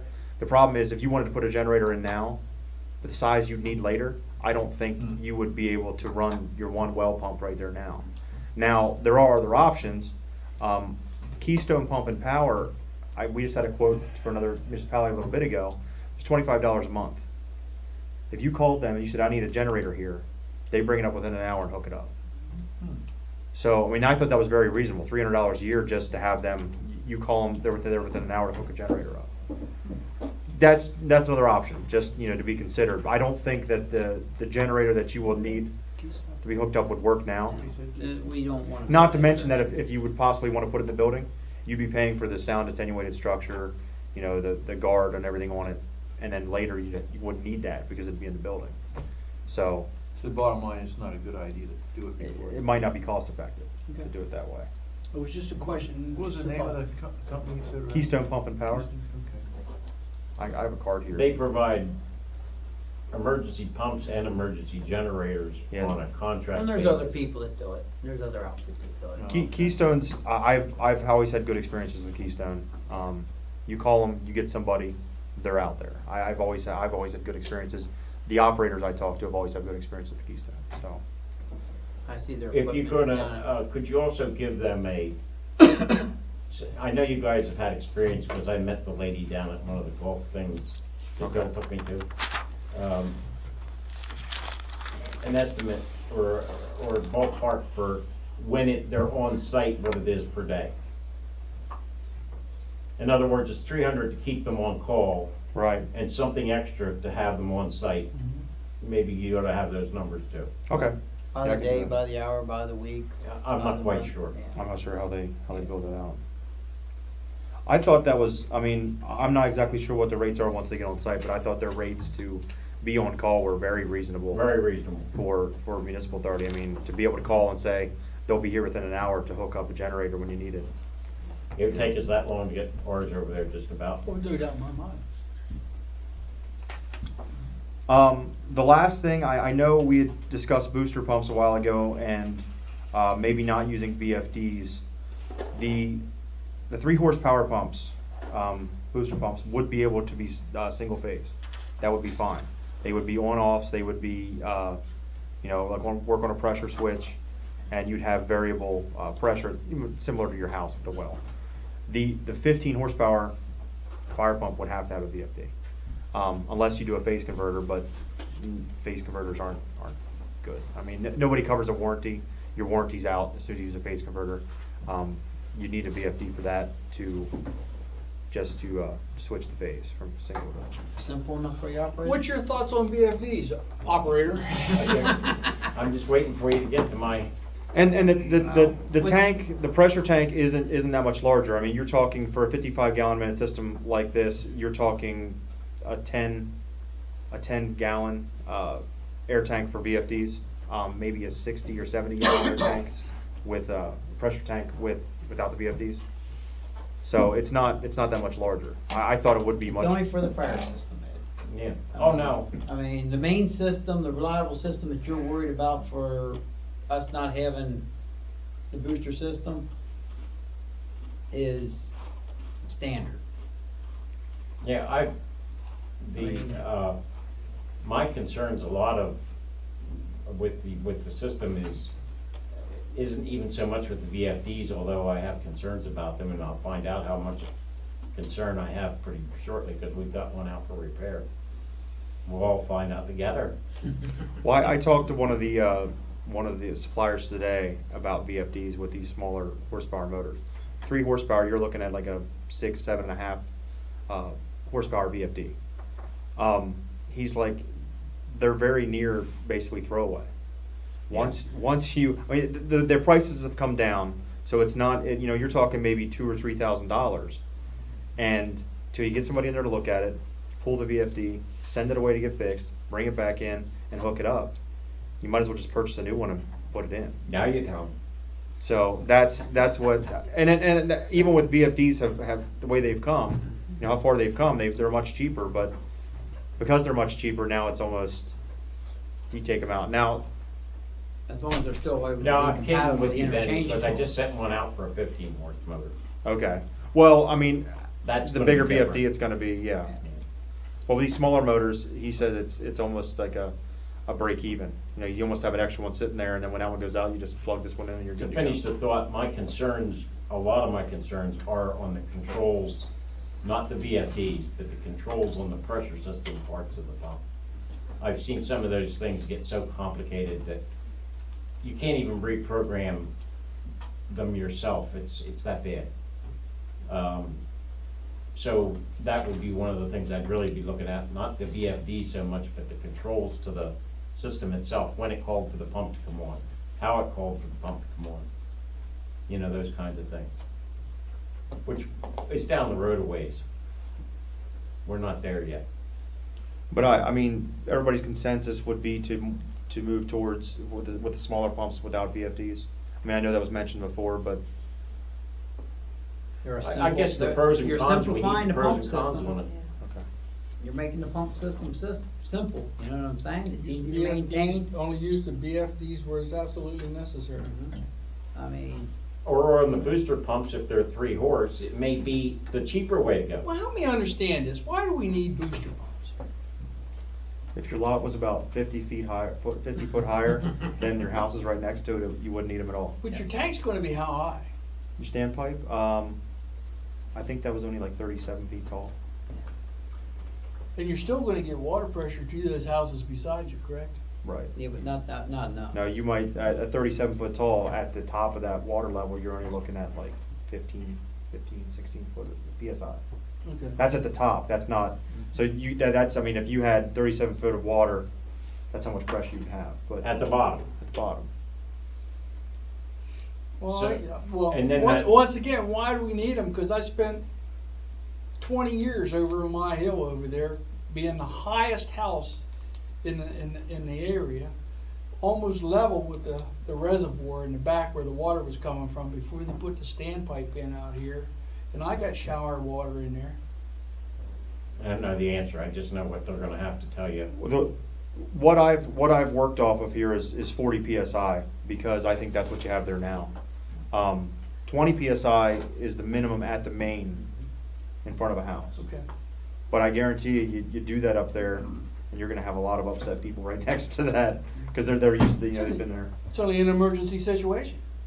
Well, no, no, you're having you have a booster pump, so if you don't have booster pumps, you're gonna have 20, you'd have 20 PSI or near that Your all the booster time. pumps are gonna give you your pressure. You could put an elevated tank up. The problem is with elevated tanks, and I thought about this today, I hate dealing with booster pumps. Big bubble up top. I'd love to you could take the Aquastore tanks, put them on a pedestal and put them 50 feet in the air. The problem is once you lift them off the ground and put them on that pedestal, they get much more expensive. I mean, we had an estimate of around $200,000 for a 40,000 gallon tank. I think one on top of his roof with it. I agree, it's the most maintenance-free system you can get. And the good There's thing not is an argument I'm with doing it. a very similar system for a school district right now. All right, you answered my question. It's very similar. We did the same thing with them. We said, put up an elevated storage tank. You won't have to do any booster pumps. They said, we don't want that at the school. So they're going booster pumps. And, if you put the elevated tank up, your well pumps it up, treats it, pumps it up, and it comes out, and you're good. You need a small generator. What is it a foot, Ben? I can't. 0.43. 0.43, a foot of pound pressure per foot of water. Okay. I always do it the other way, 2.31. Oh, yeah, you can do it that way, yeah. just answering my question, go ahead. So, I mean, that's where I'm at right now. I guess I'll send these this well water analysis stuff over, and we'll see what we can do with that. But until those guys get those parameters, I mean, they're very protective of what you're putting into their system, because they have system guarantees. They say you're going to be able to treat this much water, this flow, and you're going to get these type of results. But they're very protective. They want to see this before they give you that. Which, yeah, you can't remove until you know what you've got. I'll tell you firsthand, I did my master's paper on an arsenic system, and they burned through media like you wouldn't believe. And it was a school district, and they only used it 9 months out of the year, and they were replacing their media twice a school year. And it ended up being around $20,000 more a year in operation costs that they weren't expecting. And I think they had high silica and things like that that was absorption media, but that was taken up media sites. And it was just, they were burning through media like you wouldn't believe. And they had like they had 2 trains with 4 vessels each. And you could see breakthrough really quickly. It was amazing. And the company actually that they bought the system from is out of business now, but they spent a lot of money on that system. It worked. It worked very well, but it's expensive. How high was the arsenic that they were treating? They were, I think their high values might have been like 27 parts per billion. We don't even near that. No, We got like 4 in ours. the well across the way, your 4 and yours, the well across the way, I think the highest may have been 10. Yeah, I think they might have been like maybe 12 parts per billion. Okay, you have And if we anything blended more? 2, we're down maybe to 6. Well, yeah, if you blend, you're likely under the limit anyways. We're gonna be under the limit anyway if we blend. Right. So we may not even hit the tree much at all. Right. Do you have anything If else? they don't lower the limit again. If They they don't- don't, yeah, if they don't exactly. go to They'll- 0 they'll- eventually. Do you have any other- Not for the Sunshine Hills. All right, number 2 on there is, I put that on there. Okay. All right, that was not you. That's a question for the municipal authority. Whenever Morrison starts their project, your field representative does not wish to be the inspector on that job. So, how do we want to handle that? Do we want to contract that out to an engineering firm, or does somebody else in this authority want to be the inspector, Mr. Holman? Or how do we want to handle that? Ain't gonna work for me, because I ain't gonna be available during the work week.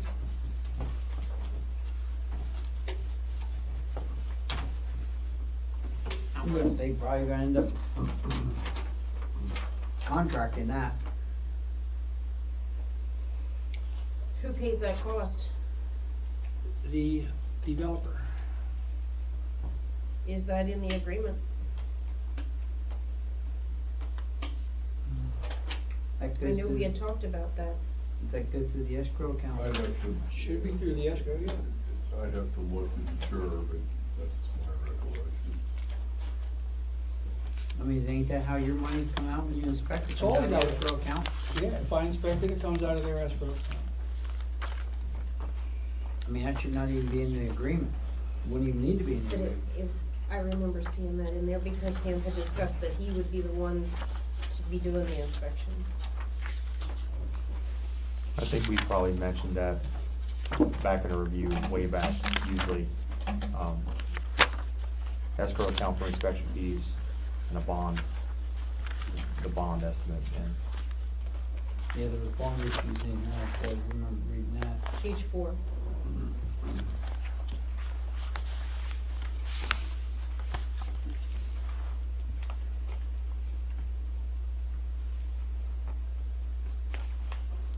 We could use our engineer for them. That's what my question was. I think it's above my level. Short ones, little bitty ones, little dinky ones, fine, nothing to this magnitude. Well, then I think we gotta pay our engineer to do it.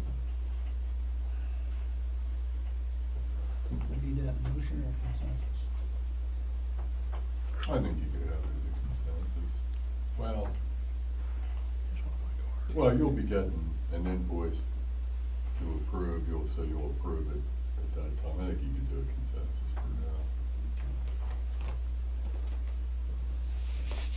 now. Does anybody have any problems if we ask Phil Associates to do the inspections on that project? That's fine. Henry?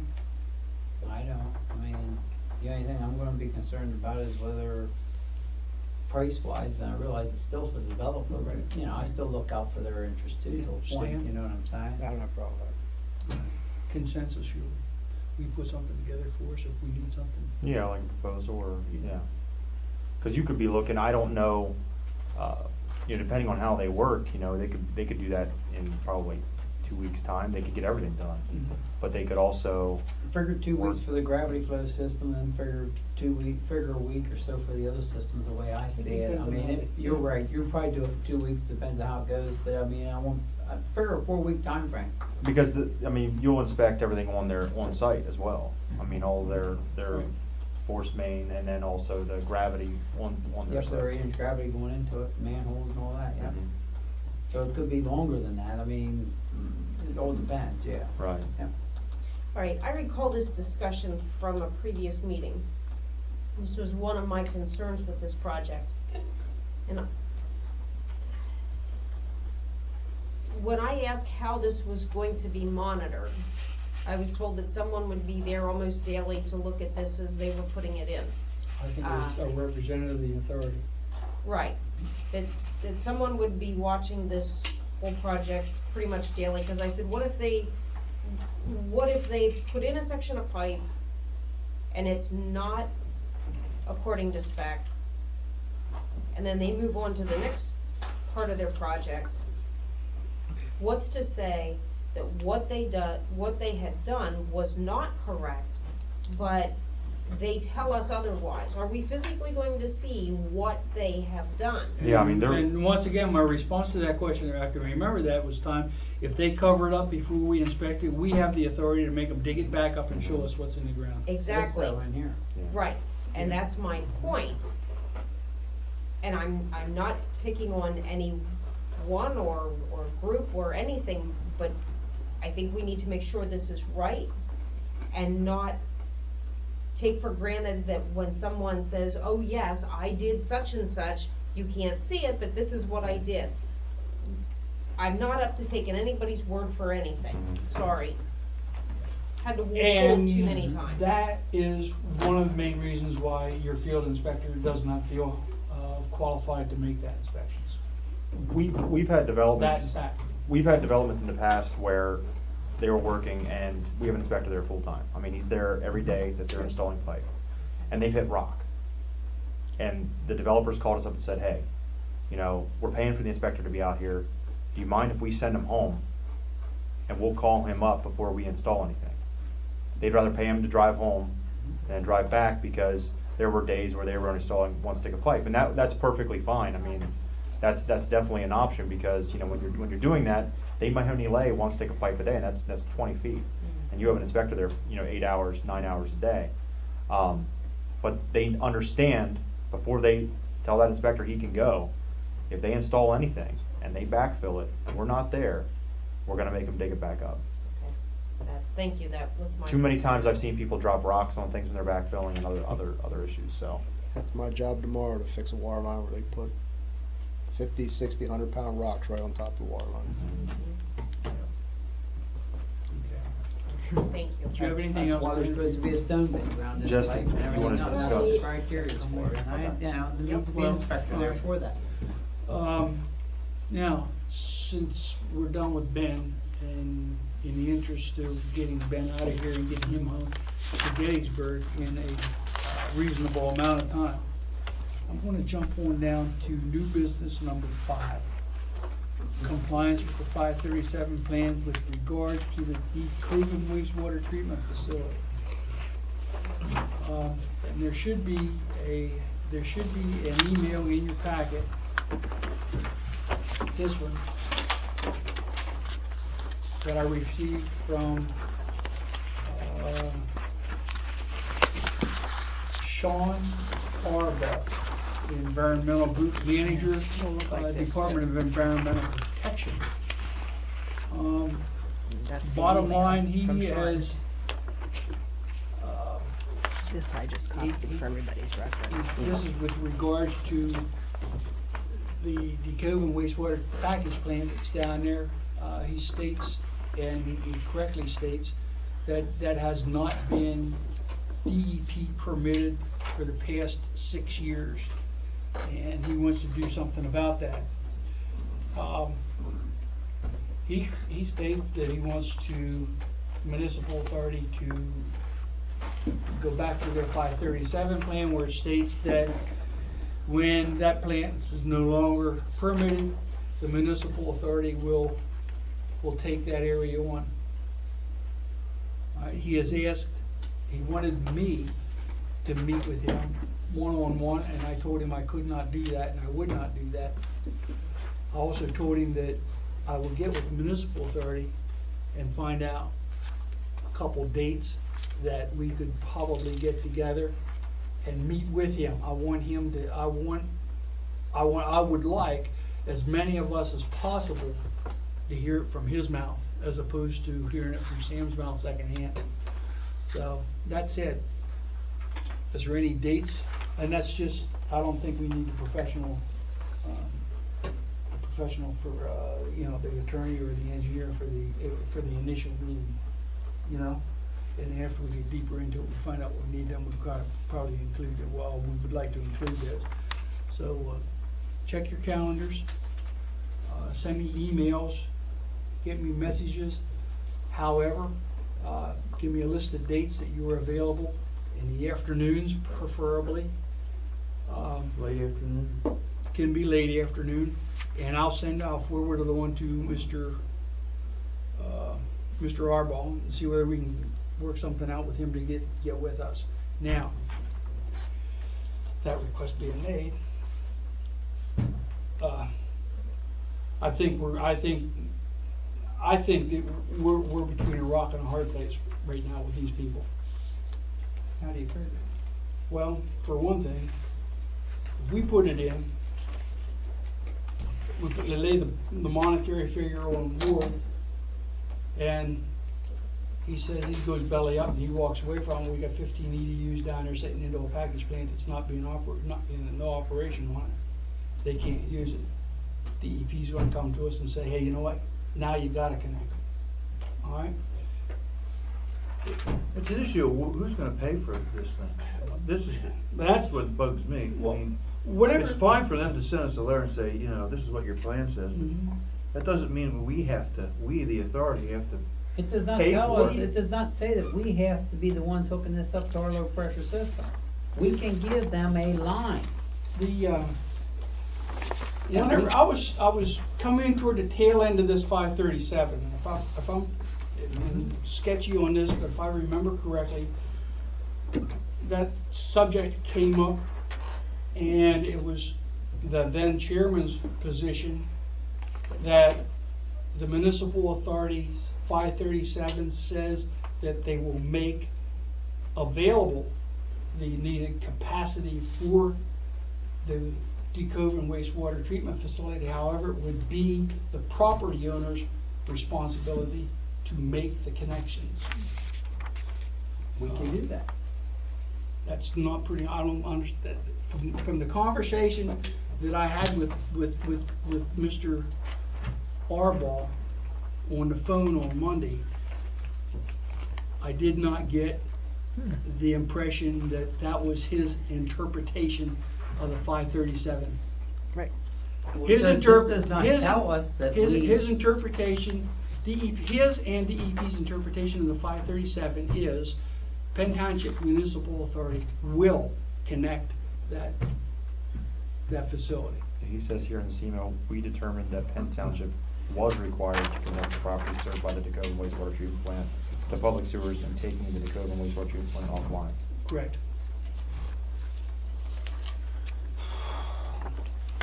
Could you invite him to a meeting? I did invite him to this meeting. No, I mean, in lieu of meeting with him. I would do that first. I did invite him to this meeting. However, he said he was not available. so I could give him well, that's right. I'll give him a list of our January and February meeting, and along with, I can't, maybe even the JOAC meetings, after the JOAC meetings, we can do that. But I'd rather not do that down there, I'd rather do that up here. Why isn't he dealing with the violator? It's, the violator. If this thing is on permit, we don't have the permit. That person has the permit. Why aren't they And dealing that's, with that? and I think that's some of the questions that we need to ask him. I can't answer that question, I'm just, Dennis, doesn't make any sense? No, it's 6 years, apparently it's not been permitted, right? It expired, it looks like 6 years ago. Mhm. Well, I don't know what they've tried to do. Maybe they have, We have had no conversations with this owner. Hey. right? I don't even know why this pertains to us. It don't even say us. It says Penn Township Supervisors. Hey, don't you do that to me, I ain't gonna turn that What over it to you says. now. Paperwork says right there. That was the letter in 2001. Yep. 2001. We have nothing to do with it. Sam, well, the 537 plan is a township plan. Yeah. I actually have a municipality now, where the authority was, I don't believe they signed a consent order with DEP, but the 537 plan said they were gonna sewer a certain area. There were planning modules going in saying connections were, this was being built, that was being built. DEP figured it out, looked at the 537 plan, said, listen, you said you were gonna sewer this area, you need to sewer this area. So the authority started in on that. We've designed it, we worked through, we're trying to get funding. We've kind of reached an impasse with funding, and the next municipality over who has a treatment plant that would be able to serve this, but there's some connection fee arguments. So now the authority's taken the stance, we're stepping back, the supervisors are stepping in and dealing with it now. Because ultimately it's the supervisor's 537 plan. Keep on reading the rest of that you got underlined. What? Read the whole paragraph there. Some of that don't even pertain to us. I do have a question though regarding that. If that wasn't permitted for 6 years, Mr. Ward bought the property 2-3 years ago. How did he get an occupancy permit without And he claims he holds the operator certificate. Yeah. Are the units? Well, he can be the operator, but the plant's not certified. Why? I'm still That's here. what I'm asking. Hmm?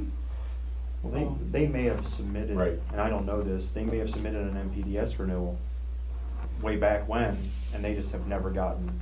We've submitted MPDS renewals for different treatment plants and have been waiting for 2 years. Well, They're waiting on certain things to happen with streams and things like that, and they hold your permit. Along with I don't know Mr. if that happened there, so it could have went 2 or 3 years without him ever receiving any word back. Along with Mr. Albar's conversation, he said he's been dealing with this for 6 years and he's getting very tired of it. Oh, okay. So who's he been dealing with for 6 years? Or sorry, DEP's been dealing with this for this situation for the past 6 years, and they are getting tired of it and they want to bring a revision to it. That's But who have they been dealing Kirk with? Nace, Kirk Nace partly, and now Mr. Ward. Ryan Portenball, Or who's and the now owner? Mr. Ward. Right now, it's Ward. Oh, okay. As property owners. Yes. Let me understand, so there's like 15 dwelling units, Yeah. 15 EDUs? but they're Roughly.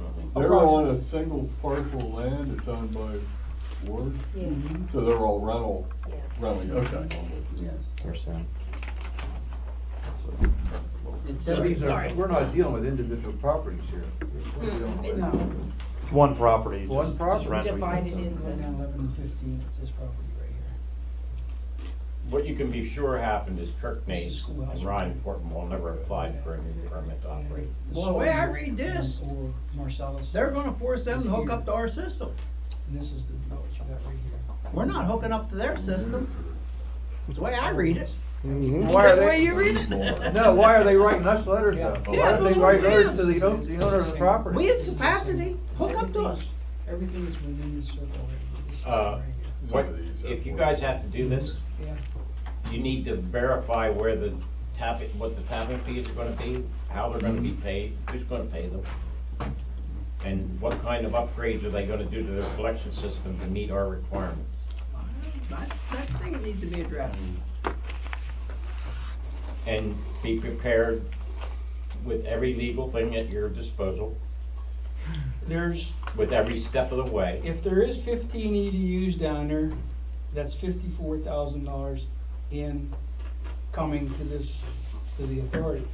However, if the wastewater treatment facility needs to be taken out of it, which it will be, when did we put the sewer in St. John's Road? 2002? In St. John's Road, Yes. 92. No, that was. No. it Oh, wasn't. I'm sorry, Henry, when did you guys put the extension up through Tasker Development? That, yeah, but see- 95? Yeah, but see, that's. 94, 95. Yeah, but that was the original. Ed, that's whenever we sewered Susquehanna Hills, when I'm saying It Sunshine. was or 2003, 2004. 2002, Second 2003. process, second phase. I questioned about why we would wanna pay Mr. Tasker so much money to get down through the valley as opposed to putting a pump station there and pumping it back up.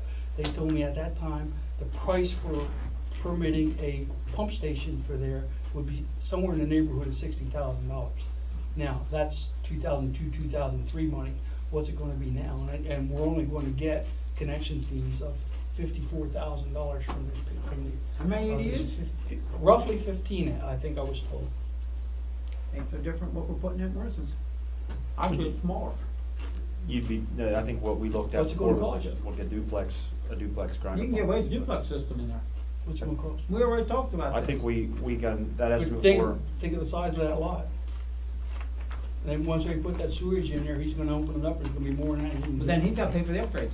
Well, he's gotta pay for the upgrades now, as far as I'm concerned. I think we were around 610 feet from the end of the existing low pressure line.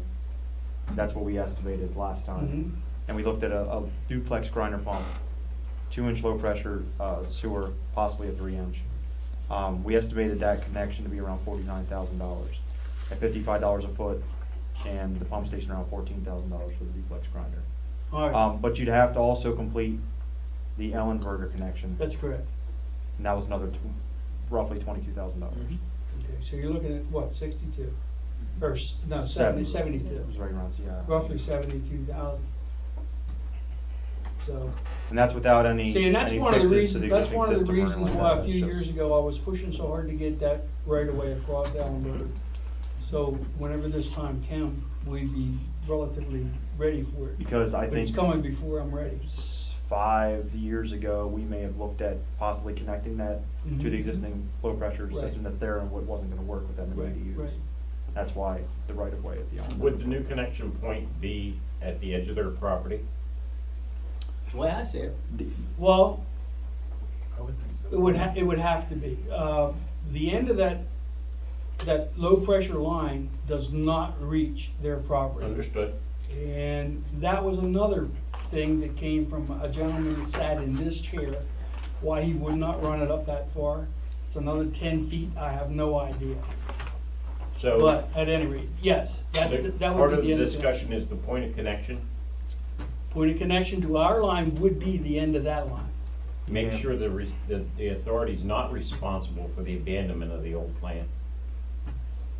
Make sure you are not responsible for the abandonment of the old Yeah, plant. to reach his property line from the end of the existing line would be roughly. We don't 100 own feet. it, why would we go in and tear somebody else's property? Because who knows what they're gonna tell you you're Well, responsible we for. can't.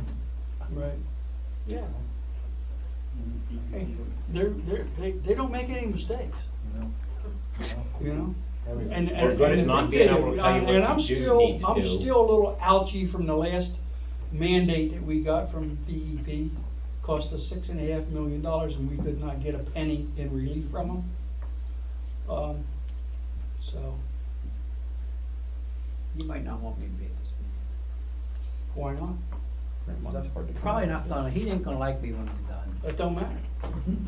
At any rate, well, that's what I'll do. All the more reason to be there. I will tomorrow, or I say Friday anyway, I'll issue an invitation to Mr. Sean Arbaugh to come to our January meeting, say 6 or 6:30. Yeah, get him here early. Can you guys, What is it? our January meeting at 6 or 6:30? I don't know what, we haven't set those dates yet, so I don't know what it's gonna be. January 3rd. Third, at 6 No, or that 6. can't be That's- right. The Tuesday, it's gotta be a second, because the Yeah, Tuesday. okay, you're right, it's January Yeah. 2nd. January 2nd. Are you gonna be in any shape to come to a meeting January 2nd? No, he's on a cruise. No, my brother-in-law goes, we go muzzleloader hunting. He'll I be don't- sleeping in the recliner and he'll forget to wake up. Do we know anything about the plant that's there now? I mean, is it, We have, I mean, let me ask this and cut through. Would it make any sense to just do whatever you need to do to continue to operate that plant? That's something you could look at, but, what's it gonna take to get it up to DEP specifications? as far as I know, could meet DEP specifications. It could meet it as it is? I think so. That's another plant for us I to, don't know. that's another Yeah, plant for us to operate. Well, One other thing that's we need, part of it. one other thing we need to keep in mind too, that there is a significant amount of I&I that comes into that wastewater treatment plant. His collection system is in bad shape. Dennis, we need you to really, really, really look these things over tight. Yeah, amen. Then the authority needs to have a united front when you meet with Mr. Sean. And we'll be happy to provide service at the edge of the Dersham property. Even if it means you put a wet well in there, you have to decide that amongst yourselves.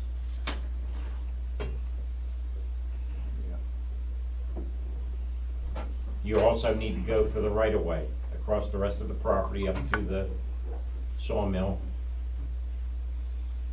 Marsteller, at the same time. But I Would think you have- it's really beneficial that the authority doesn't have a lot of discussion when DEP's there about what if this and what if that and maybe this and maybe that. You need to get together, have your thoughts in order, and have his thoughts behind you with a place to stand on some solid ground as to exactly where on that property you have to provide service. You know what I mean? Do you have to provide it at the treatment plant? Can you provide it at the edge of the property? You will serve the Dersham property. This fella seems to be still willing to talk some. In the meantime, we need to be able to have a united front, so when we talk to him, we agree we can provide service to the Dersham property, to the edge of the property, and they come over and we'll meet them at the property line and get done what you need to get done. They have to pay the tapping fees and they have, abandon their plant. Certified their system will be satisfactory to hook into our system. Yeah. I mean, he did mention in this email a consent order and agreement, so that they want to work towards an enforceable implementation schedule and a consent order agreement, so. Which you're gonna have to have Dennis go over with a fine tooth comb. Right, and we've done that. Well, was that us or the supervisors? Who gets it? Well, I mean, it's gonna end up, I think, it's gonna end up with you. Okay. I don't know, Maybe it's all- this won't be,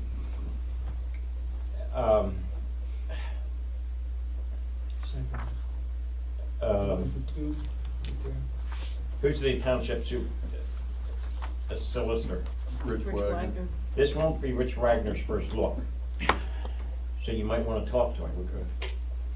I know he's looked before, whether I don't know how deep he looked or how much he's willing to share, but I think it would be a good idea to talk to him about that. Maybe you should consider not having him in until February or Yeah. March. February's starting to look a little better. I've already taken. I agree with that.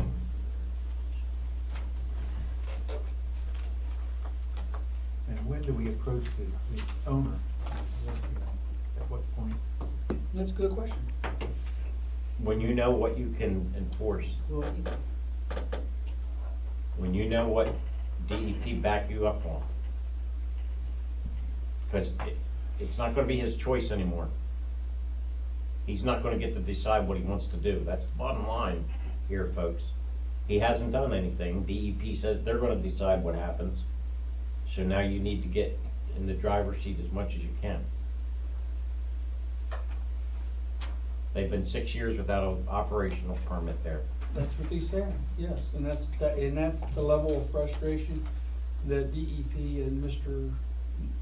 Harbaugh have right now. I've advised Mr. Ward to pursue the permit to operate that plant or face connection fees from the municipal authority, rental fees, and complete rebuild on the collection system. And he didn't seem to think that was a good idea because he didn't do anything about it and he didn't pay me. Remember, he owes me money, so I've got to make that statement right up front. I left because I wasn't paid.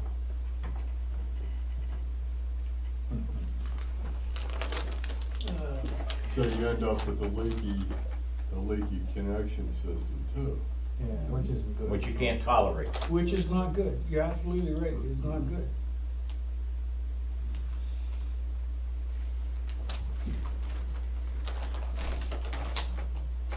So until How are we gonna do until it? it gets fixed, he pays on everything that comes out of the system as opposed to just per EDU.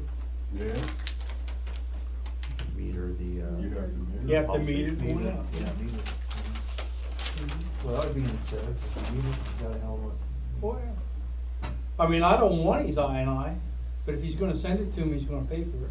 Exactly. Absolutely. That might be the only way to handle that way. you do, you know. And you'll have to buy additional EDUs for all the INI. Mhm. Yeah, you have to. Oh, absolutely, yes, yes. You'd have to, you know, you base it on the high quarter, like you would any of the other businesses. Like everybody else. You may not be able to make him do his collection system over, but you can make him pay for it. We pay for additional tapping fees and everything for those additional. Because we're gonna have to treat it. Mhm.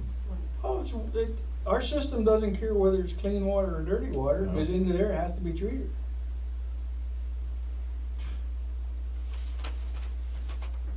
We're gonna do February then.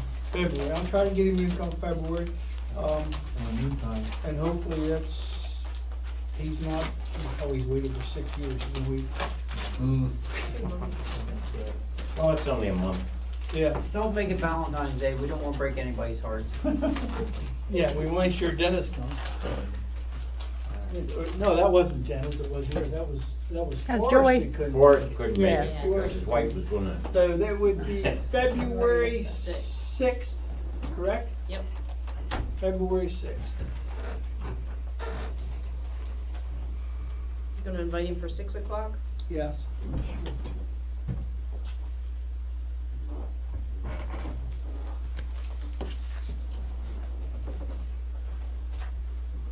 Yes, we'll invite him for 6 o'clock. Yeah, I can do this, I looked at this. Okay. Anybody have anything else for Ben? Nothing else for Ben? Have a good, safe trip home. Oh, I will. You gonna get that doing on it? Oh, yeah. It's already- Yeah, Merry Christmas. Already Ben. shop, yeah. Good. Biggest And year I ever saw in Perry County. have a Merry Christmas. You sure it wasn't a cow? Have a Merry Christmas. Thank you, you too. Don't trip over the It's cord here. inappropriate if I did a little dance. A dance? Yeah, it's not here or there, but do you realize how close I campaigned and we had $300,000 laying on the table to give Mr. Nate for that property for his car company? We were that close to doing it when the financial advisor told us, not with the sewer on there in the township, don't do it. Jump up and down and click your heels if you want to. 20 minutes that I've had all day. And you can take that back down to the fire company and tell That them, man get my Christmas card. tell them how much of a good decision that you made. Okay, Mr. Operator. Well, we wanted that in the worst place. Yeah, Mr. Operator, you're up. Thank you. Thank you, everybody. Have a Merry Christmas. Thank you, you too, Ben. Cove wastewater treatment facility has required some work in the past few weeks. We had the garage door, the roll-up garage door on the new addition had to be repaired by Hershocks. It went up, jammed, and then unrolled and jammed and bent itself. So, we called Hershocks in. Sam and I tried to work on it, but it didn't go well. We called Hershocks in. They repaired it and suggested that we replace 4 of the slats for $900. But I find the door working well enough that I told them that we're not interested in replacing 4. It's a many slats that roll up into a roll. And How wide is it? The door? Yeah. 10 foot. 10? Is it 9, 10? Somewhere in that neighborhood. Which one is it? The door on the new edition, in the 2005 edition. I'd take a look. Well, Maybe Santa We Claus. got you on the agenda for something There, else. there, down there here. might be a Christmas gift if We if got it's you. still there. We got you on the agenda for something the else. door here seems to later. be repaired and working fine, so I declined their offer to replace slats in it. Given that in the future, that if we needed them, now I don't know what the repair bill is gonna be because we didn't get that. We got an estimate to replace the slats. That's the end of the garage door. The VFD we've had a problem with the The what? VFD, What's that stand for? variable frequency drive. VFD.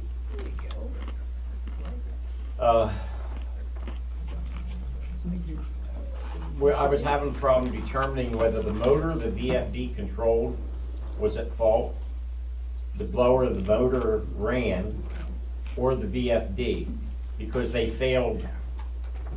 The motor and the VFD failed at the same time and blamed it on each other electronically. Okay. Sam and I discussed what we would do. We were going to pull the motor and send it down to Heim and have them go over it to see if something's wrong with it. That's going to cost us several $100s. If they come back and say the motor's okay, we're at the same position we were in before. So I opted to call Heim in to find out where the problem was. Their electrical, the branch, they do motors and electrical systems. They came and they spent quite a bit of time, I'm afraid, the one day, with Alan Bradley, who made the VFDs, and couldn't determine what was wrong, but they determined they think that the problem's in the VFD. They pulled that out and sent it away to have it repaired. This is when I was kidding with Ben. This VFD runs a 15-horse motor, so it's an expensive one, a big one. I know we're going to have several $1,000s minimum in it, but our choices are limited on what we can do about that. How old is the system then? 2005, so it's 7 years old. This is on the new side of? Yeah. Okay. Yeah. So that's going to be an additional expense, but it really wasn't, there wasn't much point in waiting what the authority thought we ought to do, because there weren't any options really, except to have them come in and determine what was going on.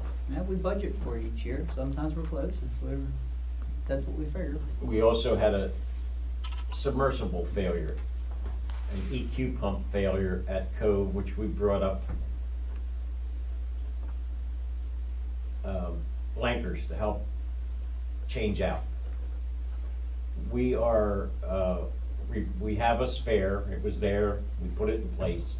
I sent the other one back out to Himes to have it analyzed for repair and or replacement. We'll use the 60% number on that whenever I get those numbers back. But we are now to the point where Sam and I are not interested in using the davit anymore to lift those motors. They weigh couple hundred pounds, I guess. Every bit. The davit's bent because at one point a chain broke, or the cable broke. The way this works is you take a hold of the chain and you lift it up, and you hook it at the top of the davit.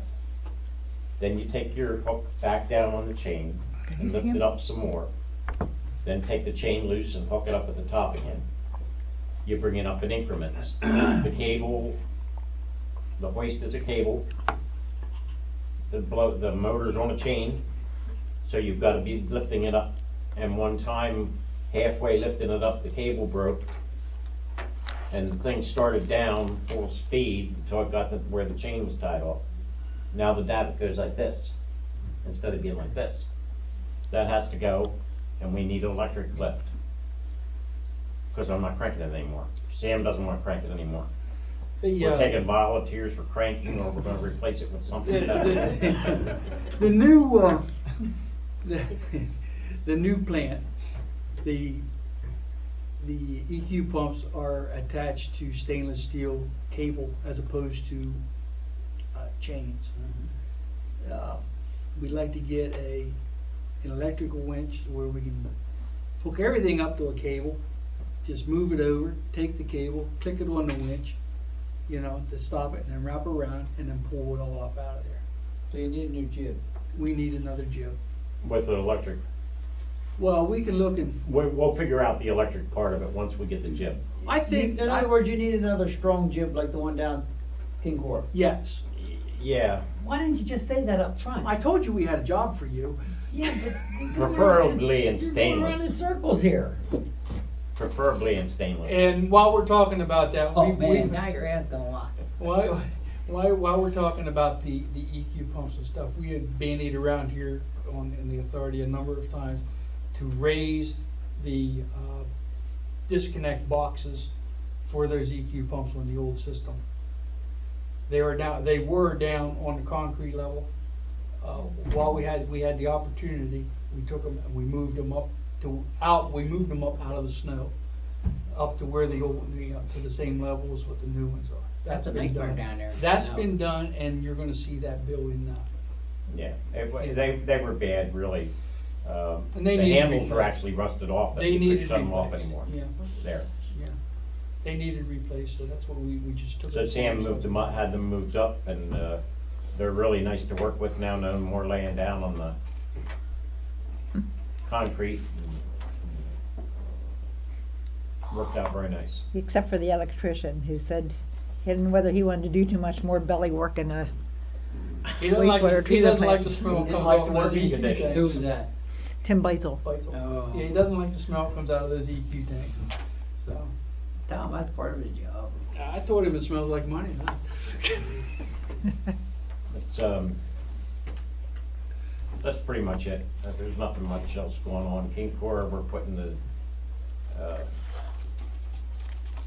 going to proceed with the blower installations on that. I think we're going to buy new blowers and blower motors for it. We're not going to use the used ones out of the cove anymore, which was my original intent. But I think I'm going to get together with you, do a little thinking, if you would, and remind me. I know you've been planning this for quite a while, and I'm not necessarily saying you have to do it, but with the new blower, see if you want one that's mounted this way, or the ones we have are mounted this way. On a vertical as opposed to a horizontal. And what I'll do is show you them in the book, so that you could maybe make a more decision. Catch up with me sometime, we'll stop in. It's not Okay. that far away. I'm thinking we ought to replace them instead of trying to utilize the ones that we But have. you wanna go to a bigger one? We're going to go to a bigger one, Correct. yes. So we gotta oversize the line. But since if we do go to the bigger one, and we decide to use a new one now, because I think maybe it's time that we do, because the other ones have been sitting so long, that we now have the option to maybe Yeah, we'll take a look at it. them yeah. a little bit if we want to. Get the weirs in. No, we've got the stainless steel bolts in We were that. supposed to do that this week. Well, yesterday we were pretty busy. We've Okay. got a leak at Petersburg Commons, and Had. we spent, well, yesterday the weirs were to be installed. We had a heck of a time getting the bolts put in for it. Getting the old bolts out and the new stainless ones in. Yeah. By the time we were done with that, we were tired of leaning over the edge of that thing down. It's down about that far from the top.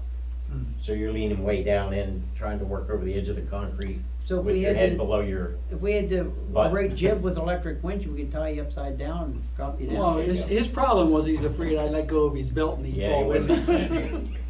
I wouldn't let him hold Oh, me the by safety ankles. harness, huh? Yeah. But, no, they're all ready to go. We were gonna do that yesterday when it was nice out, but Petersburg Commons took over. You have anything else for us? That's it. Anybody have anything else for Mr. Chisholm? Thank you for your report, sir. Field representative, let me see what we got in here.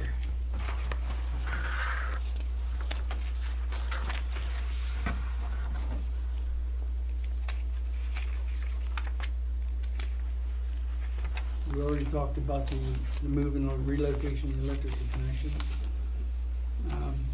Did a grinder pump replacement on 1508 State Road. The Main Street pump station has been repiped. One down by Tubby's. How'd that turn out? Very good. Come out very, it was relatively easier than the other one was. Yeah. Yeah, it came out real well. And I took the metal roofing off of the building on 1325 State Road.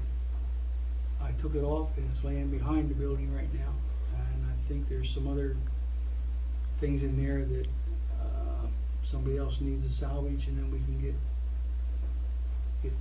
JHC in to follow up on his tearing it down.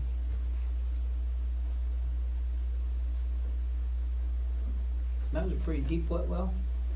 Yeah, yeah. 1, 2, 3, 4 sections, probably about 24 feet, something like that. Well, 2-inch line? 3. 3 inch? All stainless now, right? Yes, it's all stainless now, up to and out of the out of the tank, and it connects on to a PVC, not PVC, but HTPE. Outside the hole? Mhm. They actually dug it up and hooked outside the hole, outside? yes, we dug it up Good, and put it outside. good. the hole. Same thing that we did with the Little Boston pump station. Good. Now, the only thing that's left is the Lower Duncannon pump station yet, and I don't recommend doing that one for a while. No, there's a lot in that one. That's a big one, and that's gonna entail a little bit more work. Ed, I don't have it in here. It touched on the water. There was a water leak at Petersburg Commons. We got notified that last month. We went up and we checked it out, and I think it was attributed to the fact that they just lifted their water restrictions, and everybody wanted to build or wash their cars and their houses up there. So that's what we thought the surge in the water was. Tuesday? No. Monday afternoon, I should say, afternoon. They called me and they said they got a problem up there, that they got a huge leak. So I went up with them, we worked around a little bit, and didn't find anything then. Yesterday, and I called Pennsylvania Rural Water. Yesterday, Dave Muzzy came down, and we checked all the curb valves that we could, and the ones that we could not get because somebody put a sidewalk down and sort of paved over the lids, or paved the lids tight. We went over to an outside hose bib and listened there. And one of those, whenever we put the listening device on the hose bib, water started coming out from behind the siding. So we figured, you know what, you got a pretty good idea as to where it is. And it's one of the ones that were empty. It's been empty since September of 2011. So what we did was the neighbor had a key to it, So she gave us the key, we went inside and turned the water off inside prior to the meeting. Come back out and listen to it, and it's still, you can still hear the water running. So this morning I went up and I took my concrete chisel and big hammer and got into the curb valve, went down, and I closed that curb valve. Had Duncannon come up and listen to it and couldn't find anything. So now I took a reading off a master meter, the big meter. I'll do that again tomorrow morning, but I think we found our leak. A letter has been sent to the individual who owns that property stating that we strongly suggest they go into it and to protect their property inside, to make sure that there's nothing, you know, that can be hurt because we shut the water off, i.e. Water heater, you know. And then we told them that the leak was their responsibility to have fixed. So that's where we are on that. I think that's all I have. How's the new meter pit working as far as reading or? It's very easy to read right now. Whenever we moved it up on the top, I thought whenever it flooded out that first time that there was a problem with it, that flooding that meter caused the problem. We called, I can't remember what the gentleman's name was, Rick from LB Water, and he came down with us and he said no problem. And what we did is where we come out, we brought it up and run it in through that conduit. You know, we cut it and then spliced it all together. We took that splice and everything out of there, and the splice had come loose. So we threw that sensor away and put a regular touch paddle in there, and it's been running ever since. So yeah, it's in good shape. So I think we're all right. I think we might want to see if we can get the township to put a delineator there to mark the corner of that the tank, so the snowplow don't hit it. It ain't gonna move it, but. Well, they're not, but I'll tell you what, if I was a snowplow operator, I surely wouldn't want to hit it. We did. Been there, done that, sir. I think Sam also pursued a drain for that pit. Oh, yes, We I'm couldn't sorry. Go ahead. I thank you for reminding me that. We thought maybe the drain might have been plugged up, it probably was. And so we had Earl Moss, and that bill should be in there too, run his snake down through, and it went down, I think he took it down there 20 some odd feet, still didn't come out. But it's down there a little bit further now, and we'll see if it rains hard or snow melts and whatever, fills back up again with water, we're gonna have to do something else, but I think we're all right. Now, according to the LB water guy, that meter is allowed to go underwater if it has to. Right. When are we, come the beginning of years when we're gonna start using that meter? For the effective operation? And I've been reading that meter every Wednesday. Hopefully we'll figure out a use, like, you know, get a baseline for usage on that. And then we're gonna have to sit down and figure out how we're gonna do our bulk, you know, costing for the bulk, pricing. Susan has put in the budget, she's calculated something to put in there. I just base it on this. Based on last year's usage, and so that's how we got our budget set up. But we're gonna have to sit down and figure out what our bulk water is. I'd like to see that come to fruition pretty quick and get that issue put to bed. Then that's somebody else's problem, Yeah. Because if there's leaks or something this winter down through there, it's not gonna be shouldn't be our responsibility after the meter anymore. Right. That was our intent. That was our intent, and it'd be nice to do it before cold weather comes or so.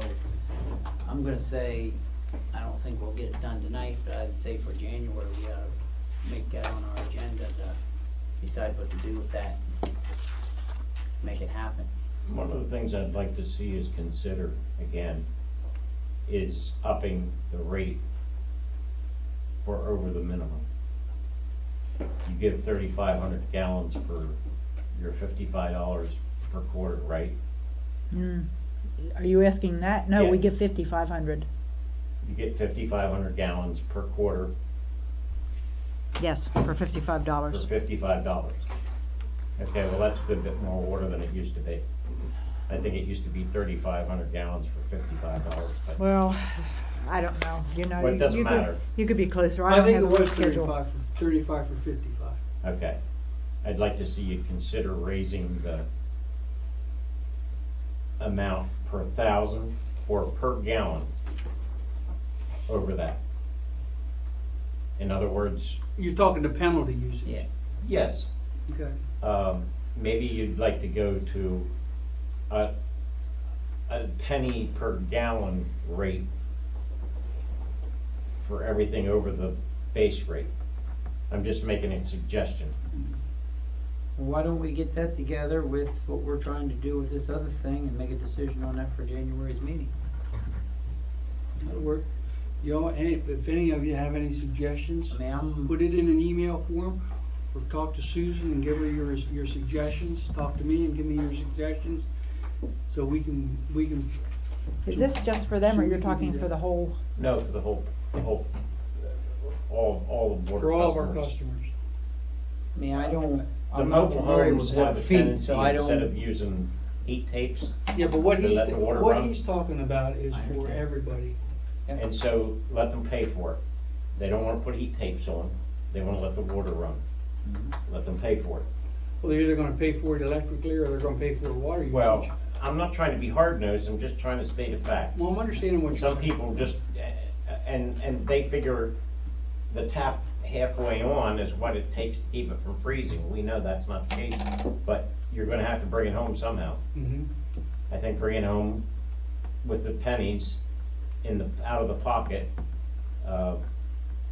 I would consider a pretty hefty amount. What we could do is look at right now what we were charging for every 1,000 after the minimum, after the given amount. I think it was $3 or $4 $1,000, wasn't it? Yeah, it was a tiered structure. There were three And tiers. it went up.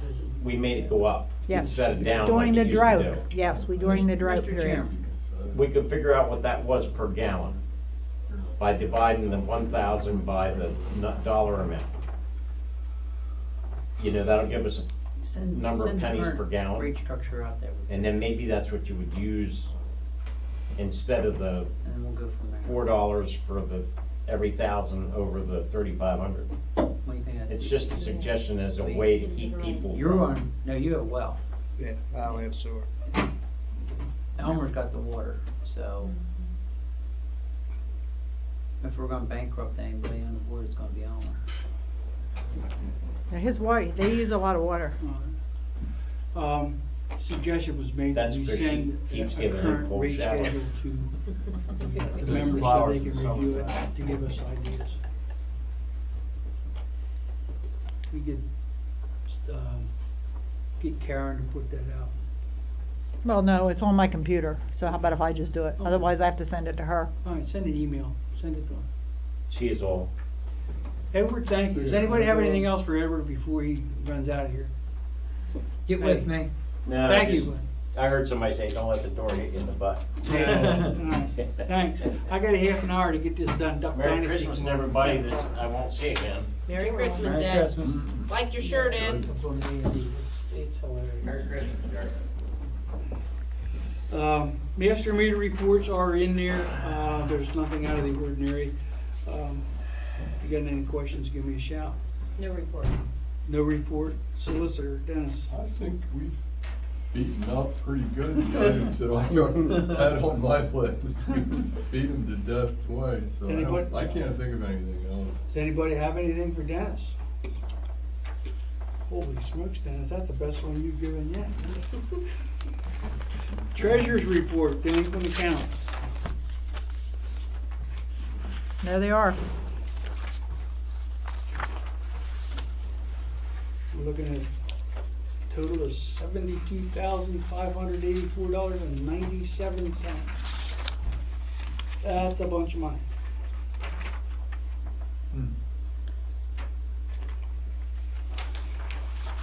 But now remember, that might be somebody who only owes 1 month. Yeah, well, I included in see that. all liens and everything, new liens and new DJ filings and everything. So we are continuing to follow the guidelines. Did, us changing the amount structures put more people on this list? Yeah, that's why it's so long. It's, And that's why you're gonna get more money, you're gonna see a bigger total too, because I think. Where it used to be 250, now it's 180. still, it's 3 months. Yeah. But yes, it, I mean, you can't hardly take it out much longer. no, but yeah, you're right. That's what made the list longer.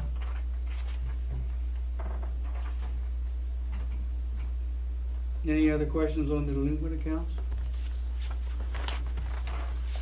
Monthly invoices. Last month at the JOAC meeting, we talked about the shared plant expenses to date that they had not billed us for. And that was approved to be paid, so that's check number 4,110 in the amount of $35,146. That goes to the borough. That was high this month. Usually what you do is you adjust, there's an adjustment bill in January for the previous year, but there were a lot of expenses at the plant. Although you had 30,000 put aside from your budget from the previous year for the wastewater treatment plant upgrades. So I'm gonna say it's probably gonna be, I can see us putting more money into that each year. Now things are kind of away. I can see with Duncannon, they're gonna wanna start making, we're gonna keep doing upgrades and upgrades and upgrades. You know, Oh, yeah. what do you think, Sam? Oh, I think money's so. gonna be available, so they're gonna wanna start using it. I think they're gonna to keep do the that, thing in and- good shape, right. because last thing you wanna do is run it down the hole and have to put a whole pile of money in at one time. And I don't see a problem with that, and that's one of the No. reasons why we didn't mess with that, No. with that payment for next year. I think both sides of the JOAC meetings are pretty Right. congenial in keeping the place upgraded. We wanna pay the bills? I'll make a motion, the orders be drawn, the bills be paid. I'll Okay. second it. Motion's been made and second. Further discussion? All in favor, say aye. Aye. Opposed, same sign. Financial report. well, you have $140,000 less than you did at the beginning of the year. That'd be the bad news. But you It's spent a gonna lot of money. I think it's gonna get worse too. You know, if you look at what you spent, down the back page on the bottom right-hand corner shows all the money that went out for capital reserve. Your 4-log was fairly expensive. Yeah, that, that got a little, but we did a lot of upgrades to the system. At the same that's time, you're already right. For future We elections are now. now ready. Well, I shouldn't say we're now We ready. can go any direction we want off that. Right. We can hook a new water system into Right. it, we can hook the mains into it. That's correct. It was well worth it, I think. Anybody have any questions on the financial report? And we did not need to make any kind of, as far as the borough was concerned, we're done paying them. That was my understanding. So, because their bill was due November 1st, and we, you know. So, we'll see if they send us another bill, but. Do you have any questions on the financial report? That's a good thing. We got rid of one of our debt structures. Do we want to accept the financial report? I'll make a motion, we accept it subject to audit.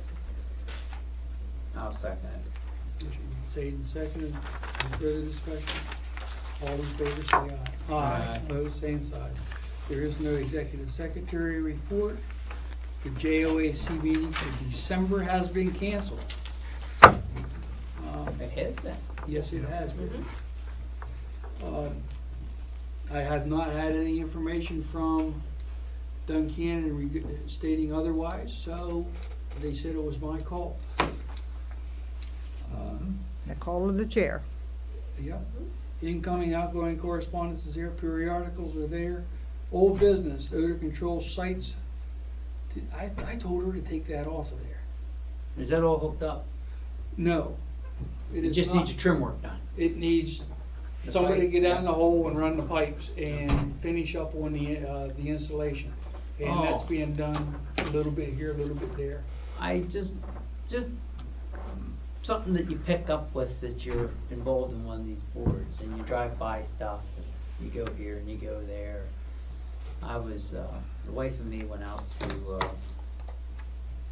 Butler, I guess it was, and we went up through, went out 522 and went out through and went through Huntington. And guess what's at the lower end of the Huntington complex? One of those pump stations. No. What? Well, you turn there at Schneider Run Landing and go into the Raystown Lake, cross from the other side, you smell it and then you look for it. Oh, is it there? Yep, so just to let you know, we ain't the We only ain't the ones only- that have we an ain't- odor smell. We ain't And the only it- one that's stinking the place up, huh? And it was in the dark and I knew right where it was coming from, so it's, Yeah. it was more prevalent than the one we had with our issues down here, but, Alright. The Right. uninstalled lateral under Railroad Street, the only reason that there is so we don't forget about it. And that will be taken care of whenever we get another, or do we wanna do it? Or just to get it out of there? Just to bring you up to speed on that a little bit, I was at a school board meeting on Monday night, and that process is going to occur. It's in the hands of the school districts, from what I understand now. Oh, you know how much I'm not gonna say. Okay, but anyhow, it sounds like that's gonna be more in that level. This whole thing, it was a volunteer operation before, it sounds like it went to a different level, okay? So there's gonna be some money spent in it, they're gonna get what they want. So I'm gonna say by springtime, they'll have their act together, there'll be some more plans and things should move on that, so maybe this, that lateral tie-in can go in at the same time then. Now, any other old business while we're here? Anybody have any other old business? We're working on it. We'll get there. New business, CDBG grant application. I have gathered all the information that we put together for the 2012 CDBG application. I'll be welcoming any assistance in putting the 2013 together. We put the numbers on for that for the first phase of the upgrade, correct? Mhm. Maybe we would just wanna get with Ben in regards to it and do phase two, cause we already broke that out into a phase limit there, you know what I'm Yeah, saying? yep. Pick one of them phases that's got a number to it, and put a proposal with it, and just, I mean, it should be simple, since we already got it broke out for a reasonable cost, prices shouldn't have changed that much, you know what I'm saying? Pick a phase and use it, right? Pick a phase that we decide, like, I mean, since we did the 4 log, why don't we go both ways? Okay. You know what I'm saying? Yeah. And go both ways and do the main branch and then turn around and then we can pick side streets whenever we want. I don't know, maybe we wanna sit down and discuss this as a board. As I say, we'll talk about it and we can put something together and. When does this and need to bring be it in? Well, the applications are not due yet. I haven't seen anything. They haven't even yet. come out yet, they don't expect it out to the And beginning of the year. it'll be, we haven't even got formal, notification that we got. Well, tell Ben, or if we got the plans up there for the next meeting, we can have a quick look at it or something, you know what I'm saying? Yeah. And it'd be very simple to see, I mean, basically, give Stan here, we're applying for a second grant money to continue the water upgrades up on the hill. But it's just for water main from where the water treatment plant is down through, because it's what's all in there. It's a Rube I'll Goldberg, tell it's you got a what, little bit of everything in it. You can take your choice and you could probably find it in there. I mean, it's, Yeah, what size of it's line? 6 inch. 6-inch line, but cast iron, it could be ductile iron, it could be transite, it could be this, it could be that, you know. I think if they could make terracotta hold water pressure, they'd have made it hold. We found the vacuum piping that's used for central vacuum hoses in the house, that thin wall stuff. We found that in the system. So it's whatever would carry water at the time. We Now, did that was all put in before the municipal authority was born. Yeah, and how do I wanna put that? DEP said you'll take this over. Well, once again, DEP says, hey, you know what, you guys need a water plant, we got one for you, here it is. Alright, now, for the CDBG grant application we've done, I see a note here that Miss Lucinda Novinger's term expires this year. I see a letter in the incoming that says that she is willing to bear with us for another appointment. But is the authority willing to put That's up where I'm with going. me? Is the authority willing to put up with the young lady for another couple of No, you're being years? pretty grouchy. You're right, I can be. I can do that by consensus. I would do a motion, All right. yeah, I think that's better. Yeah. We need a motion to recommend Lucinda Novinger, reappointment to the Penn Township Municipal Authority. To be For a forwarded- five-year For a term. 5-year term to be forwarded to Penn Township Board of Supervisors. I make the motion. I'll second that motion. And I'm not gonna give you a chance to say anything and back out of it. All in favor, say aye. Aye. Opposed, same sign. All right. Thank you. That's done. Meeting dates for 2013. Do we still want to do the first Wednesday of every month? And is there any conflicts? Other than holidays, it shouldn't be. I got, the third is the July meeting. We probably ought to move that one, unless somebody else hasn't, no have Do we wanna move that one to the 10th? When is it, July? July. Do we wanna move the July 3rd meeting to July 10? Do it. And, I mean, that's just, when you put a holiday in the middle of the week here like that just makes yeah, it tough. it pushes Labor everything. Day is that the not only a one? problem. Labor Day is the second, or is Monday the second, you meet on the 4th. Yeah. No, Sam, Yes. with that being said, does that put our JOAC meeting the Monday before? The day before. It's the Monday before, we went to Mondays, did we not? It's the second Monday of every It's the month, Second so. Monday of every month now. Not the second Tuesday anymore, That second Monday of every month, and that, you're right, okay? that would be, The day before. Maybe we do wanna keep it on the third, as much as I hate to say that. There's it works out nice, if we have any extra business, we trim it out that night, Yeah. it really does, it's yeah, better to do it that way than flip it the other way, you know what I'm saying? yeah. I don't see any other conflicts other than the July 3rd one there. I know some people may pack up and go away Wednesday evening, that's what I was worried about, you know? 7 o'clock PM? Yeah. So what are we Well, doing? motion- You doing July 10th or not? Well, You meet no, it the no, second, or can't you do Tuesday the second? no, it's the same thing as a holiday. 7 p.m. Well, it's a day ahead of earlier. We're looking at the first Wednesday of every month at 7 o'clock PM. Can I have a motion? I'll make a motion. Except, let's go, except for February 6th when you're meeting at 6. Okay, except for February 6th, no, well, that's not in stone yet, because I haven't talked to DEP. Okay, okay, next. All right, first Monday of every, first Wednesday of every month, 7 o'clock PM. Elmer made the motion, I seconded it. Further discussion? All in favor say aye. Aye. Opposed, same sign. Okay, I'll have Karen advertise that for the whole year in one fell swoop. All right, now, whenever we were talking about the abatements and you were saying there's 3, well, this is a gravity feed system, and it's down over the hill from me. It's the one that's right across the street from my shed. Should be a letter from Alan Yes, Hauk in the Coors. thing. It's Cora's old house. Belongs to, what's her name now? Elaine May, Elaine May. Alan's mother. It's empty, it's been empty. He has winterized it. I think we have confirmation from the borough that they shut the water off 11/16/12. All right. And he's asking for abatement for that sewer. Now, those other two that we talked about last month, 25 Mountain Street and 4 Watershed,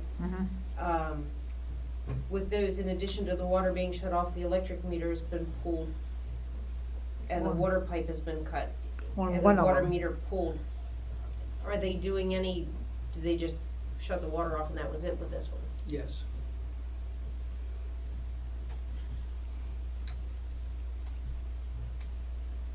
Do we know when the borough reactivates it? Okay, you see. We have a good relationship with the borough. They're always, they call us up and tell us when they're shutting somebody off and when they're, plus I have ticklers. Okay, each month I look through my sewer notes before, when I send the bills, to see what I need to do on certain accounts. Didn't it say something in that letter about in the spring or something, there's a possibility they would do renovations? Yes, I think so. Because we'll just have to kind of keep an eye then. Right. Give me that. Yeah, you'll be here all night. Yeah, we'll keep an eye on it, okay? All right, then I'll make a motion that we grant the abatement for 24 Watershed Drive. Second. All in favor, say aye. Aye. Both same side. Number 5's already been done. One other thing for new business, and this has something to do with the JOAC. In my dealings with Duncannon Borough this week, they've relayed to me that the commutator has once again failed, so they're working on that again. It's a commuter. Commuter. I'm sorry, make it right. Commuter. Commuter. COMMINUTOR. That thing ain't working And anymore. I'm not putting them in the minutes anyway, because who cares? And now there's still another item, and that's the 2013 budget, because thanks to him, it's got to be approved tonight. Oh, that's not on here. Well, I It's can't not help on the that. list. Doesn't matter, it's on the list I now. do what's on the list. I was just gonna Yeah. ask about that. That's because I knew that you guys had it last month and were told to look over it, so I didn't worry about putting it on the list. Besides, I forgot. I mean, I looked at it there, I mean, everything's pretty well, it's pretty routine. It's less expenses this year than last year. It's budget, you know? I mean, Yeah, well, Ed's not done spending money yet. Let's be careful. He's going until he's done with that frequency drive. We're liable to be in over our head. The only thing I was concerned about, basically, is the last page of the capital reserve budget and what you wanted to have money set aside for. And I don't know whether that matters, because you know how much money you have in capital reserve and what you can spend for it. You know? And we're allowed to be spending more than what we projected because of what may go on down the road. That's correct. We don't see no problems with not being able to accommodate that financially, do we? What? I was looking at it earlier, and I said, you know, if we really want to put in a balanced budget here and have a zero down here as opposed to that deficit, $25,000 plus, we have it in the capital reserve, you can transfer it over, but I don't see a reason to do that. It's all the same thing. Yeah, You that's know? what, yeah. I mean, you could very easily do that up here for income, transfer Yes. from capital reserve, Yeah. so. Well, there's a possibility even on the second project there for next year, that may not happen, so, you know, it all works out. Okay, well, after this, go ahead. I don't have no problem with the budget. Anybody have any questions on the budget? Well, Do I hear a motion to And accept I think the he should. 2013 budget? Huh? He should make that motion. It's been a long time since we had a budget presented as early. Hey, last year? Last year. And the year yeah, before? Yeah, but for know? a long time that we didn't have Well, one. but thanks to you, All we right, had I'll one. make the motion. I said okay, motion's been made. Do I hear a second? I'll second it. Motion's been made and second. Any further discussion? Yes. I've sat on this authority, and we didn't have a budget until June. Well, one year it was longer than that. Of the year that we're working in. Uh-huh. Any further discussion? All in favor, say aye. Aye. Opposed, same side. Anybody have any other new business? Any other new business? Yeah, I think I'm not- wishing we adjourned. I forget what it was, but I had something to say because it was in regards to the budget, but something down the road. But I forget, never mind. Are you sure? Yeah. Okay, got a motion to I'll adjourn. second. Any further discussion? All in favor, say aye. Aye. Opposed, same sign. Robert, thank you for bearing with us all night. Yes, Merry Christmas to you. Merry Merry Christmas to you Christmas. too. Merry Christmas to everybody here on this authority.